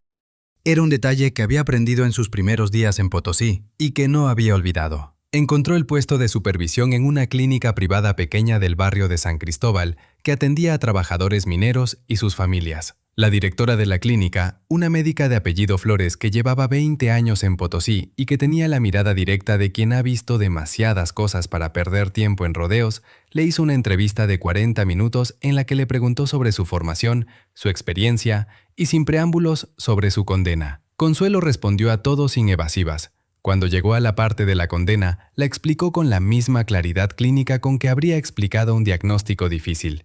Los hechos, la evidencia, la sentencia, su propia evaluación de lo que había ocurrido. La doctora Flores la escuchó sin interrumpirla. Cuando Consuelo terminó, estuvo un momento en silencio. «Le voy a decir algo», pronunció al fin. «Conozco el nombre de Leandro Cifuentes. Sé cómo opera. No todo lo que se procesa en los juzgados de esta ciudad es lo que parece». Abrió una gaveta, sacó un formulario. «El periodo de supervisión empieza el lunes. El sueldo es el básico del sector. No voy a poder darle más. Si tiene problemas con algún colega o con alguna familia de pacientes que haya escuchado rumores, me lo dice y lo manejamos. ¿Entendido?». Consuelo tardó un momento en procesar lo que acababa de ocurrir. «Entendido», respondió. La clínica de San Cristóbal olía a desinfectante y a algo más, a esa combinación particular de polvo de mineral y cuerpo humano que tienen todos los establecimientos que atienden trabajadores de minas. Consuelo entró el primer lunes con su bata nueva, que había comprado con parte del dinero ahorrado en los meses de la bandera, y se presentó en la sala de procedimientos con la puntualidad que nunca había perdido. El enfermero de planta que debía supervisarla era un hombre joven, quizás 10 años menor que ella, que la miró con la mezcla de curiosidad y cautela con que se mira a alguien cuya historia se conoce a medias. Consuelo lo saludó con la misma cortesía con que saludaba a todos, y se puso a trabajar. Las manos no habían olvidado. Eso era lo que más le importaba verificar, y lo verificó en la primera semana. Las manos recordaban la venopunción, recordaban la tensión correcta de un vendaje, recordaban la presión de una curación sin causar daño innecesario. El conocimiento no se había ido, solo había esperado. Los pacientes de la clínica eran en su mayoría hombres jóvenes con los pulmones dañados por el polvo de la mina, mujeres con problemas ginecológicos que llevaban postergados demasiado tiempo, niños con infecciones respiratorias que en otro contexto habrían sido triviales, y aquí se complicaban por la altitud y por el frío. Consuelo los atendía con la misma atención que había dado siempre, sin distingos, con la concentración específica que requiere saber que los recursos son limitados y cada decisión tiene consecuencias directas. Al final del segundo mes, el enfermero supervisor soltó algo que no tenía obligación de decirle. «Sabe más que yo», masculló, sin levantar la vista de la hoja de registro que estaba completando. «Y trabaja más». Consuelo no respondió. Era verdad en ambos casos, pero decirlo no servía para nada.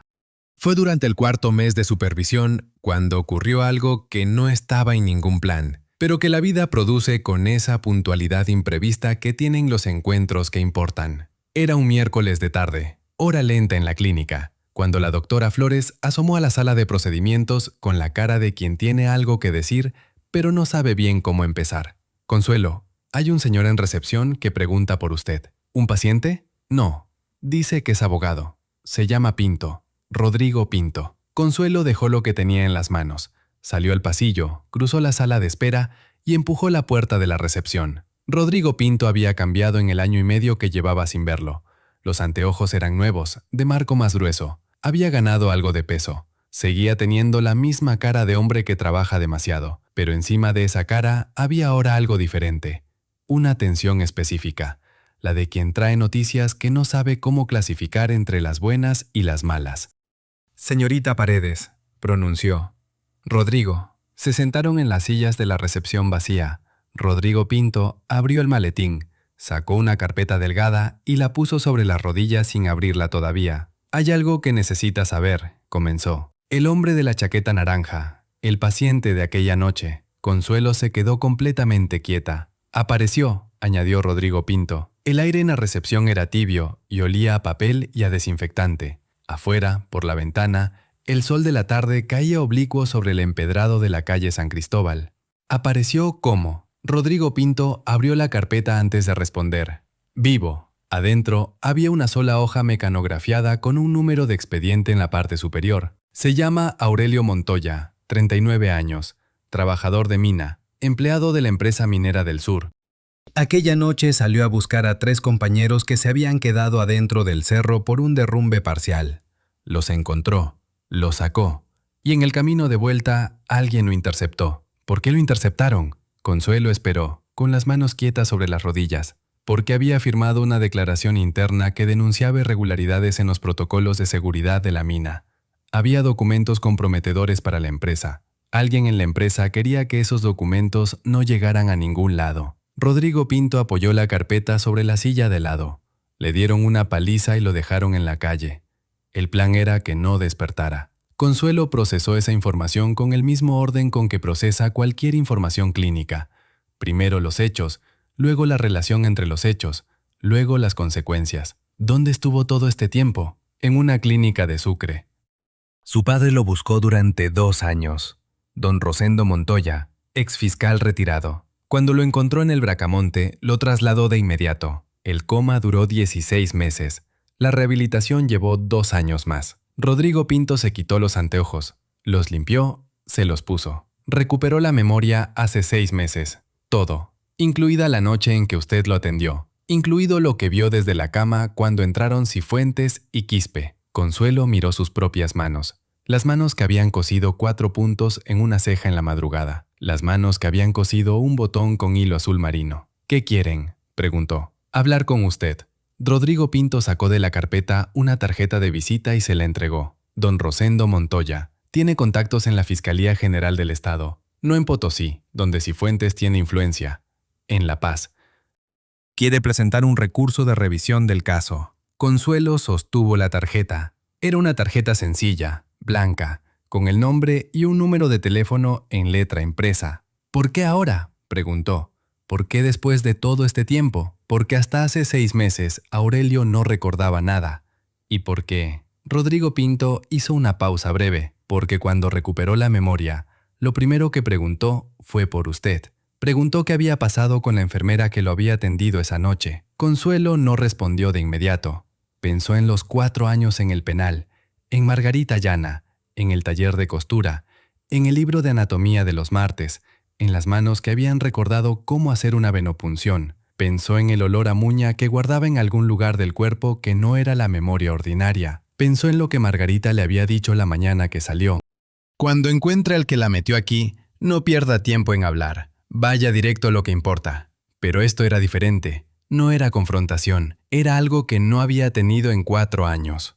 Un testigo que había estado en el cuarto, que había visto a Cifuentes pedir el vaso de agua, que había visto a Quispe sacar las cajas de la mochila, que había intentado levantarse desde la cama y había gritado que la soltaran, con esa voz débil que nadie había escuchado porque nadie quería escucharla. «Dígame cuándo y dónde», pronunció Consuelo. Rodrigo Pinto cerró la carpeta, la metió en el maletín. Por primera vez en todos los años que se conocían, sonrió de verdad. Era una sonrisa pequeña y algo tensa, la de un hombre que no quiere anticipar victorias, pero era una sonrisa. Mañana a las 10, don Rosendo los espera en su casa.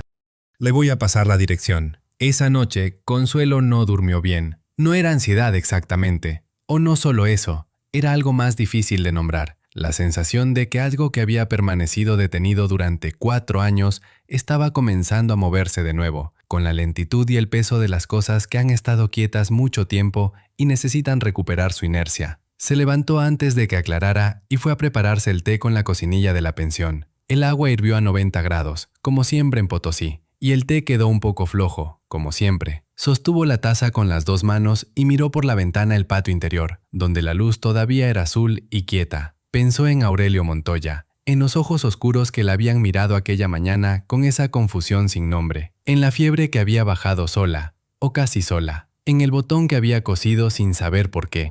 Se preguntó si él también pensaba en ese botón. La casa de don Rosendo Montoya estaba en la calle Hoyos, en una zona tranquila de la ciudad donde las casas coloniales conservaban sus portones de madera y sus patios de piedra. Era una casa grande para los estándares de Potosí, como un zaguán de entrada que olía a madera antigua y a geranios que alguien mantenía en macetas a lo largo de la pared. Don Rosendo Montoya salió a recibirla en el patio. Era un hombre de 70 años, alto y de pelo completamente blanco, con la postura de quien ha pasado décadas en cargos que requieren que la espalda comunique algo. Llevaba un bastón de madera oscura que apoyaba con la naturalidad de quien lo usa desde hace tiempo. Sus ojos eran oscuros y muy directos. Le tendió la mano. Consuelo se la estrechó. «Señorita Paredes», pronunció.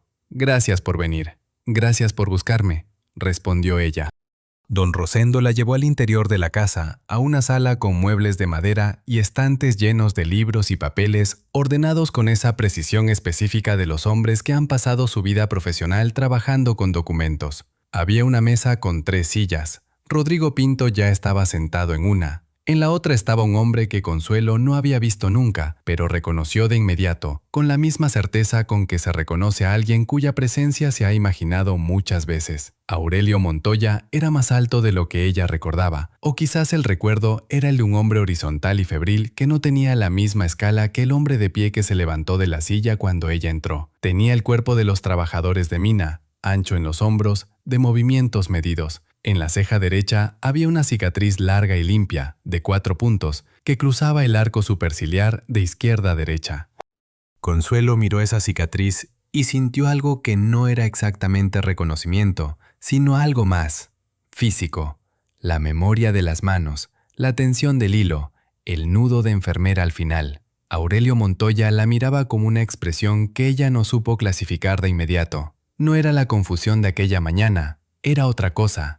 Era el gesto de alguien que ha buscado algo durante mucho tiempo y cuando lo encuentra no sabe bien qué hacer con las manos. Extendió la derecha. Consuelo se la estrechó. «Usted me cosió la ceja», pronunció él. La voz era grave y directa, sin preámbulos. «Sí», respondió ella. Aurelio asintió. Posó los ojos un momento en la cicatriz, luego los levantó. «¿Y el botón?». Consuelo tardó un segundo. «¿Se acuerda del botón?». Aurelio metió la mano en el bolsillo interior de su chaqueta y sacó algo. Era una chaqueta de lona naranja, doblada con cuidado, con las rayas reflectantes desgastadas. La puso sobre la mesa y señaló el botón del cuello. El botón superior, con la puntada en cruz y el nudo de enfermera al final. El hilo azul marino que ya había perdido algo del brillo original, pero seguía ahí, completo, sin deshacerse. «Lo guardé», añadió. «Todo el tiempo que estuve en la clínica de Sucre, lo guardé». Consuelo miró el botón. La sala estaba en silencio. Don Rosendo, de pie junto al estante de libros, miraba a los dos con esa discreción de quien sabe cuándo su presencia no es lo más importante en el cuarto. «Siéntense», pronunció al fin el viejo fiscal. «Tenemos trabajo que hacer». Don Rosendo Montoya trabajó durante 3 semanas en la sala de su casa de la calle Hoyos antes de hacer una sola llamada telefónica. Consuelo lo supo porque Aurelio se lo contó. Y Aurelio lo sabía porque vivía en esa misma casa desde que había salido de la clínica de Sucre y podía escuchar a su padre moverse por el estudio en las noches, el sonido de las carpetas que se abrían y cerraban, el rasguido del bolígrafo sobre el papel, el silencio de un hombre que piensa con la misma meticulosidad con que alguna vez había construido casos para la fiscalía. «Mi padre no actúa hasta que tiene todo», le explicó Aurelio una tarde, cuando se encontraron en la plaza frente a la catedral porque la clínica de San Cristóbal estaba a 3 cuadras y Consuelo todavía tenía media hora antes de su turno de la tarde. «Es un hábito de 30 años de trabajo. Dice que el error más caro que puede cometer un fiscal es moverse antes de tiempo». «¿Y cuándo decide que es tiempo?», preguntó Consuelo. Aurelio pensó un momento. El sol de la tarde le daba en la cara, iluminando la cicatriz de la ceja con esa precisión que tiene la luz directa cuando cae sobre algo que tiene relieve. «Cuando el caso es más grande que la defensa», respondió. «Cuando lo que tiene en las manos pesa más que lo que el otro puede oponer». Consuelo miró el cerro rico sobre los techos. Era una silueta familiar que había aprendido a leer como se leen los cambios de tiempo en el altiplano, por la calidad de la luz, por el color del cielo alrededor. «¿Y ya pesa más?». «Casi», respondió él. Durante esas 3 semanas, mientras don Rosendo trabajaba en silencio, Consuelo siguió en la clínica de San Cristóbal con el ritmo que había recuperado. Era un ritmo que en otro momento habría sido ordinario, y que ahora era algo más, la confirmación diaria de que las manos recordaban, de que el conocimiento no se había ido, de que había una continuidad entre la mujer que había entrado al penal y la que había salido. Esa continuidad no era obvia desde adentro. A veces se necesitaba el espejo de la práctica para verla. Los pacientes de la clínica no sabían su historia. Para ellos era la enfermera Paredes, la que llega puntual y no apura las consultas, y explica 2 veces si la primera vez no se entendió. Eso era todo lo que necesitaban saber y era suficiente. Una mañana, mientras curaba la mano de un minero joven que se había cortado como una herramienta en el cerro, el hombre la miró. ¿Usted es nueva?, preguntó. Relativamente, respondió Consuelo. El hombre observó la curación durante un momento con la atención de quien evalúa un trabajo ajeno. Es que no la había visto antes. Consuelo siguió con la curación sin levantar la vista. 6 meses llevo. El hombre asintió, satisfecho con esa respuesta. Miró su propia mano mientras ella terminaba el vendaje. Trabaja bien, pronunció, con la economía de quien da un cumplido sin querer hacer un discurso. No duele tanto cuando usted cura. Consuelo terminó el vendaje y lo fijó con esparadrapo. Venga en 3 días a que le cambie esto, indicó. Y no moje la mano. El hombre asintió y se fue. Consuelo recogió los materiales usados y los depositó en el recipiente de residuos. Afuera, en el corredor, la doctora Flores pasó con su paso rápido de siempre y le lanzó una mirada de reojo que era, a su manera, una aprobación. Fue la 4ª semana cuando don Rosendo hizo la primera llamada. Aurelio se lo contó esa misma tarde, en la misma plaza de la catedral, con esa manera que tenía de transmitir información como quien pone una pieza sobre una mesa. Con cuidado, en el lugar exacto, sin adornos. Llamó a un fiscal de La Paz, un hombre que fue su estudiante hace 20 años y que lleva 2 años en la Fiscalía especializada en delitos económicos. Le mandó el expediente completo esta mañana, el caso tuyo y el caso de la mina. Consuelo esperó, con los ojos en el cerro rico sobre los tejados. ¿Los 2 juntos? Aurelio asintió antes de continuar. Los 2 juntos, porque son el mismo sistema, Consuelo. Aurelio usaba su nombre con naturalidad, sin que ella lo hubiera pedido, y ella había decidido no corregirlo porque era correcto. Se llamaban por el nombre desde la segunda vez que se habían visto. Era lo que correspondía entre personas que habían compartido, de maneras muy distintas, la misma noche. Cifuentes necesitaba un chivo expiatorio para la auditoría del CEDES. La empresa minera necesitaba que yo no llegara a presentar esa declaración de irregularidades. Los 2 tenían razones para que esa noche terminara de cierta manera. ¿Estaban coordinados? Consuelo miró el papel sobre la banca sin tomarlo. No necesariamente. A veces los sistemas no necesitan coordinarse, solo necesitan que la gente con poder tenga los mismos intereses. Consuelo pensó en eso. Pensó en Rodrigo Pinto, que había intentado encontrar la fisura durante 2 años y no la había encontrado porque buscaba en Potosí, donde Cifuentes tenía influencia. Pensó en que a veces las cosas no se rompen desde dentro, sino desde afuera, desde un ángulo que el que construyó la trampa no tuvo en cuenta. ¿Qué necesita el fiscal de La Paz?, preguntó. Tu declaración, escrita, ante notario, sobre lo que viste esa noche, el vaso de agua, los 20 segundos en la cocina, lo que encontró Quispe. Todo en orden cronológico, sin opiniones, solo hechos. Puedo hacer eso. Aurelio esperó un momento, dejó que el silencio ocupara el espacio entre los 2. Y la mía, añadió. Mi declaración sobre lo que vi desde la cama, Quispe sacando las cajas de la mochila, Cifuentes de pie en el cuarto mientras ocurría, su cara cuando yo intenté levantarme. Hubo un silencio breve entre los 2. No era un silencio incómodo, era el tipo de silencio que se instala entre personas que están pensando en lo mismo sin necesitar decirlo. Eso es lo que tiene tu padre, pronunció Consuelo. Las declaraciones. Eso y más. Aurelio metió la mano en el bolsillo interior de la chaqueta y sacó un papel doblado. Lo puso sobre la banca entre los 2. Mi padre pasó 2 años buscando documentos, los que yo había presentado en la empresa, copias que habían quedado en otros registros. Y encontró algo más. Los contratos de provisión de medicamentos del Hospital Bracamonte con 3 clínicas privadas de Sucre durante los últimos 8 años. Todos firmados por Cifuentes, todos con valores inflados, todos con transferencias a cuentas que no son del hospital. Consuelo no tomó el papel. Solo lo miró. ¿Cuánto tiempo lleva haciendo esto?, preguntó. Cifuentes lleva 8 años, respondió Aurelio. Mi padre lleva 2 años reconstruyéndolo. 2 años. Mientras ella estaba en el penal y mientras lavaba ropa en la calle Cobija, y mientras esperaba los 90 días hábiles del colegio de enfermeras, un hombre viejo con bastón había estado armando un expediente en silencio, pieza por pieza, con la paciencia de quien no tiene prisa porque entiende que la prisa echa a perder las cosas que merecen hacerse bien. ¿Y el sargento Quispe?, preguntó Consuelo. Está detenido desde hace 3 meses. No por esto, por otro caso de extorsión que le armaron en el Valle. Aurelio recogió el papel de la banca y lo guardó. Rodrigo Pinto está en contacto con su abogado. Si Quispe decide colaborar, el fiscal de La Paz puede ofrecerle una reducción de cargos. ¿Va a colaborar?, El viento del altiplano movió las hojas secas junto a la fuente de la plaza. Aurelio la miró con una expresión que era casi una sonrisa, la de quien ha observado suficiente para tener una opinión formada. Quispe no es leal por convicción, es leal mientras le conviene. Cuando el cálculo cambia, cambia él también. Era un diagnóstico preciso. Consuelo lo reconoció como tal. Las declaraciones ante notario se hicieron al día siguiente. Fueron 2 documentos separados, redactados por Rodrigo Pinto con esa precisión legal suya que Consuelo había aprendido a valorar, leídos y firmados en una notaría de la calle Sucre, donde el notario, un hombre mayor con pinta de no sorprenderse por nada, los procesó con eficiencia y les deseó buen día sin comentarios. Rodrigo Pinto mandó los documentos a La Paz esa misma tarde por correo certificado. Luego empezó la espera, que era diferente a todas las esperas anteriores porque ésta tenía dirección. Consuelo siguió en la clínica, siguió atendiendo, curando, explicando. Una tarde llegó un niño de 8 años con fiebre de 38,5, y la madre, una mujer de pollera y sombrero que cargaba al niño en la espalda con el aguayo, miraba a Consuelo con esa mezcla de confianza y miedo que tienen las madres cuando llevan a sus hijos a un lugar desconocido. Consuelo examinó al niño con cuidado, tomó su temperatura, auscultó sus pulmones, revisó su garganta. Infección respiratoria alta, sin compromiso pulmonar. Amoxicilina pediátrica en jarabe, descanso, líquidos. La madre preguntó si era grave.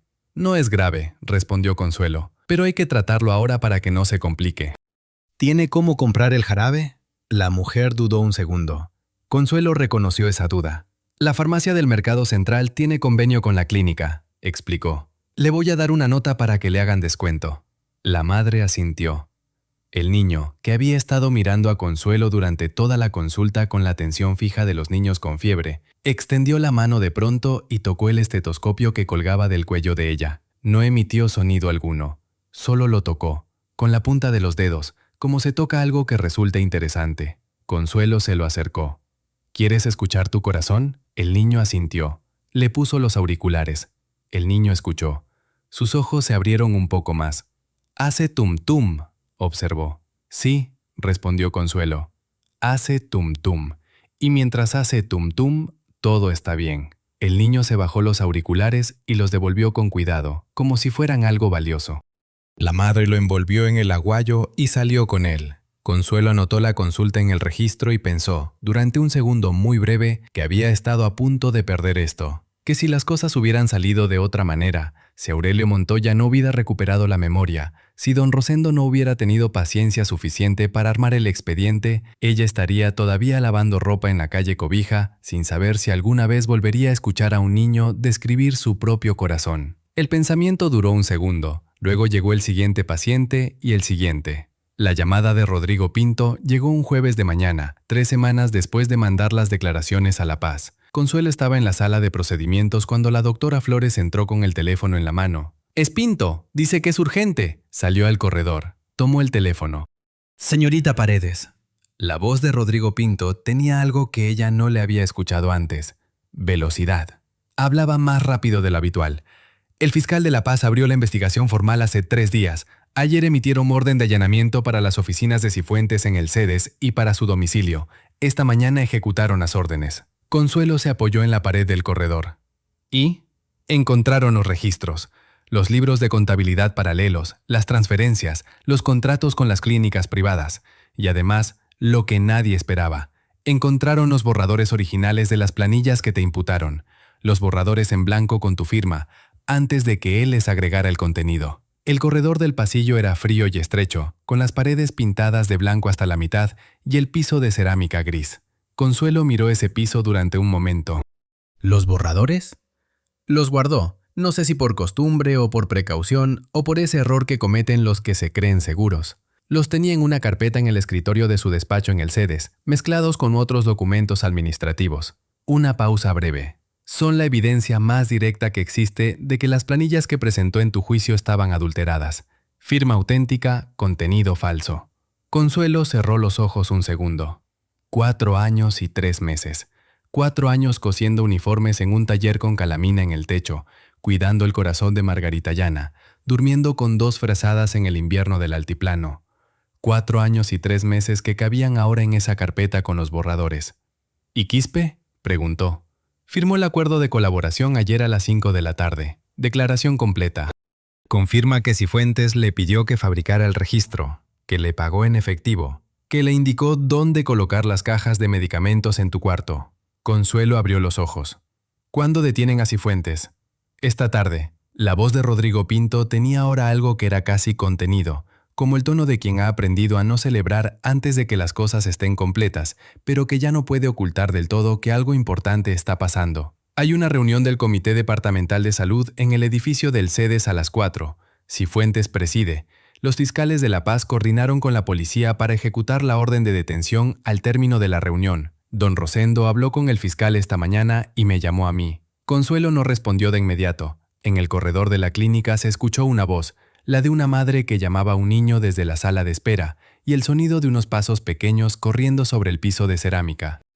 «Estaré aquí», pronunció al fin. «¿No quiere ir?», preguntó Rodrigo Pinto. Consuelo pensó en eso, pensó en lo que Margarita Llana le había dicho, vaya directo a lo que importa, y pensó en lo que era lo que importaba, que no era ver a Cifuentes esposado. Lo que importaba estaba en los borradores de las planillas, en la declaración de Quispe, en el expediente que don Rosendo había construido durante 2 años con la paciencia de un hombre que sabe que las injusticias tienen duración pero no son permanentes. Lo que importaba era que eso existía ahora, que estaba en manos de personas como autoridad para actuar sobre ello. «No», respondió, «tengo turno hasta las 6. Rodrigo Pinto hizo una pausa. «La llamo cuando tengamos confirmación». Colgó. Consuelo devolvió el teléfono a la doctora Flores, que la miraba con una pregunta en la cara que no formuló, porque era el tipo de mujer que espera a que se le cuenten las cosas y no las pide. «Buenas noticias», pronunció Consuelo. «¿Tan buenas como para interrumpir el turno?» «No». La doctora Flores asintió y se fue. Consuelo volvió a la sala de procedimientos, donde el siguiente paciente la esperaba. A las 4:45 de la tarde, en el edificio del CEDES de Potosí, Leandro Cifuentes salió de la sala de reuniones del Comité Departamental con su carpeta bajo el brazo y el paso seguro de quien ha presidido reuniones sin contratiempos durante años. Había dado su informe de gestión, había recibido las preguntas habituales, había respondido con el tono moderado y competente que era su marca personal. Todo había transcurrido con la normalidad de siempre. En el pasillo que conectaba la sala de reuniones con su despacho, había 2 personas esperándolo. No eran de su equipo. Uno de ellos llevaba una carpeta azul con el logo de la Fiscalía General del Estado.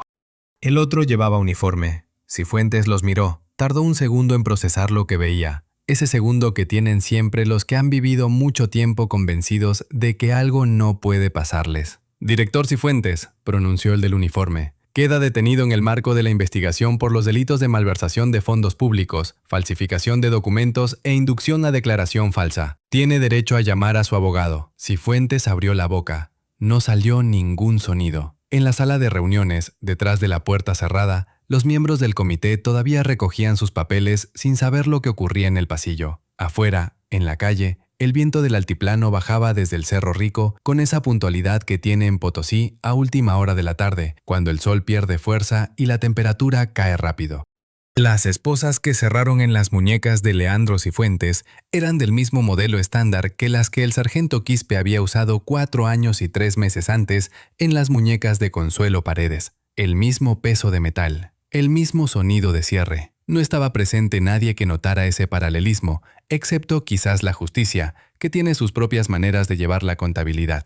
La llamada de Rodrigo Pinto llegó a las 5:15. Consuelo estaba terminando la última consulta del turno cuando sintió el vibrar del teléfono en el bolsillo. Lo miró, guardó el teléfono y terminó la consulta. Cuando el paciente salió, lo sacó. Un mensaje de texto de Rodrigo Pinto. Una sola palabra. Confirmado. Consuelo leyó la palabra. La leyó 2 veces. Luego guardó el teléfono, recogió su bata de la silla, la dobló con cuidado y la colgó en el perchero del corredor. Salió de la clínica a la calle San Cristóbal. El sol estaba ya muy bajo y la sombra del cerro había alcanzado la mitad de la ciudad. Hacía frío, el frío limpio de la tarde potosina que no pide disculpas. Consuelo caminó hasta la plaza y se sentó en la misma banca de metal frente a la catedral donde había estado sentada el día que llegó de vuelta a la ciudad. 4 kilómetros de camino desde el portón del penal. Sacó el teléfono. Tenía también un mensaje de Aurelio, enviado 10 minutos antes que el de Rodrigo Pinto. Era breve. «Ya sé. ¿Está bien?». Consuelo respondió escueto. «Sí». Guardó el teléfono y se quedó quieta en la banca. Las palomas estaban otra vez junto a la fuente. El señor de los periódicos había cerrado su puesto y se iba con el fajo de los no vendidos bajo el brazo. Un microbús pasó ruidoso por la calle lateral. Pensó en la noche de la lluvia, en el camino al cerro, y los 3 hombres y la figura en el suelo. Pensó en el cuarto de la calle Quijarro, en la lámpara de velador, en el termómetro de mercurio que marcaba 39,8. Pensó en el carrete de hilo azul marino y en el botón, y en las manos que hacían lo que hacían sin que la cabeza se lo pidiera. Pensó en Margarita Llana, que en ese momento estaba en algún pabellón de ese penal en las afueras de la ciudad, respirando con el corazón que funcionaba de prestado. No lloró. No era el tipo de cosa que produce llanto, o no de inmediato. Era algo más quieto. Era la sensación de que una carga que se ha llevado tanto tiempo que ya no se siente como carga sino como parte del cuerpo, se afloja de pronto, y el cuerpo no sabe bien qué hacer con ese espacio. Las campanas de la catedral dieron las 6. El sonido cruzó la plaza, limpio y frío como el aire. Consuelo se levantó de la banca. Tenía que comer algo. Tenía que llamar a la señora Condori de la pensión para avisarle que llegaba tarde. Tenía que prepararse para el turno del día siguiente. La vida ordinaria, que es la única vida que existe cuando la extraordinaria termina, caminó hacia la salida de la plaza. En la esquina, junto al puesto cerrado del señor de los periódicos, había una mata de muña silvestre que crecía en la grieta entre 2 piedras del empedrado. Consuelo se detuvo. Se inclinó, pasó los dedos por las hojas pequeñas. El olor era exactamente el que recordaba: menta y tierra mojada y altura. El mismo olor que había tenido la planta en la ventana de la calle Quijarro. El mismo que había guardado durante 4 años en algún lugar del cuerpo que no era la memoria ordinaria. Lo guardó también ahora, para lo que viniera. Pasaron 6 meses desde la detención de Leandro Cifuentes hasta que el Colegio de Enfermeras de Potosí emitió la habilitación plena de Consuelo Paredes. El proceso de revisión del caso penal tardó 4 meses más. La sentencia de rehabilitación fue breve y sin ceremonia. 2 páginas que anulaban la condena anterior, restituían el título profesional y ordenaban la devolución del valor tasado de los bienes confiscados, calculado en moneda boliviana con intereses de demora. Rodrigo Pinto se la llevó en mano una mañana de octubre. Consuelo la leyó de pie, en el corredor de la clínica de San Cristóbal, entre un turno y el siguiente. La dobló con cuidado, la guardó en el bolsillo del abrigo. ¿No va a celebrar?, preguntó Rodrigo Pinto. «Estoy trabajando», respondió ella. El abogado soltó una risa corta y genuina, la primera que Consuelo le había escuchado en todos los años que se conocían, y se fue por donde había venido. Esa tarde, al terminar el turno, Aurelio la esperaba en la puerta de la clínica. Traía 2 tazas de café de olla envueltas en papel, del puesto de la esquina, y las sostenía con cuidado para que no se enfriaran en el viento. Le entregó una. El café olía a canela y a piloncillo, a ese calor específico que tienen las cosas simples cuando llegan en el momento exacto. Caminaron hacia la plaza. El cielo de octubre en Potosí era de ese azul profundo que solo tiene el altiplano en las tardes de primavera, cuando el aire es limpio y el Cerro Rico recibe la luz lateral y parece, por un momento, menos pesado que de costumbre. Aurelio sacó algo del bolsillo. La chaqueta naranja de lona, doblada como siempre. La puso entre los 2 en la banca y señaló el botón del cuello. El hilo azul marino seguía ahí, intacto. «Quiero que lo sepa», pronunció. «Ese botón estuvo en mi bolsillo durante todo el tiempo que estuve en la clínica de Sucre, cuando no recordaba nada, cuando no sabía mi nombre ni de dónde venía. Ese botón era lo único que tenía, que alguien había cosido con cuidado». Consuelo miró el botón, el nudo de enfermera, las 2 pasadas en cruz, el hilo que sus manos habían elegido sin que la cabeza lo pidiera, en una madrugada de lluvia y fiebre que había cambiado la dirección de 2 vidas. «No sabía lo que estaba haciendo», respondió. «Por eso importa», afirmó Aurelio. Las campanas de la catedral dieron las 6. El sonido cruzó la plaza limpio como el aire. En algún lugar entre ese sonido y el olor a canela del café y el frío que llegaba desde el cerro, Consuelo Paredes sintió que el peso que había llevado tanto tiempo que ya no lo percibía como peso, se había ido del todo. Puso la mano sobre el botón de la chaqueta. El hilo azul marino seguía firme.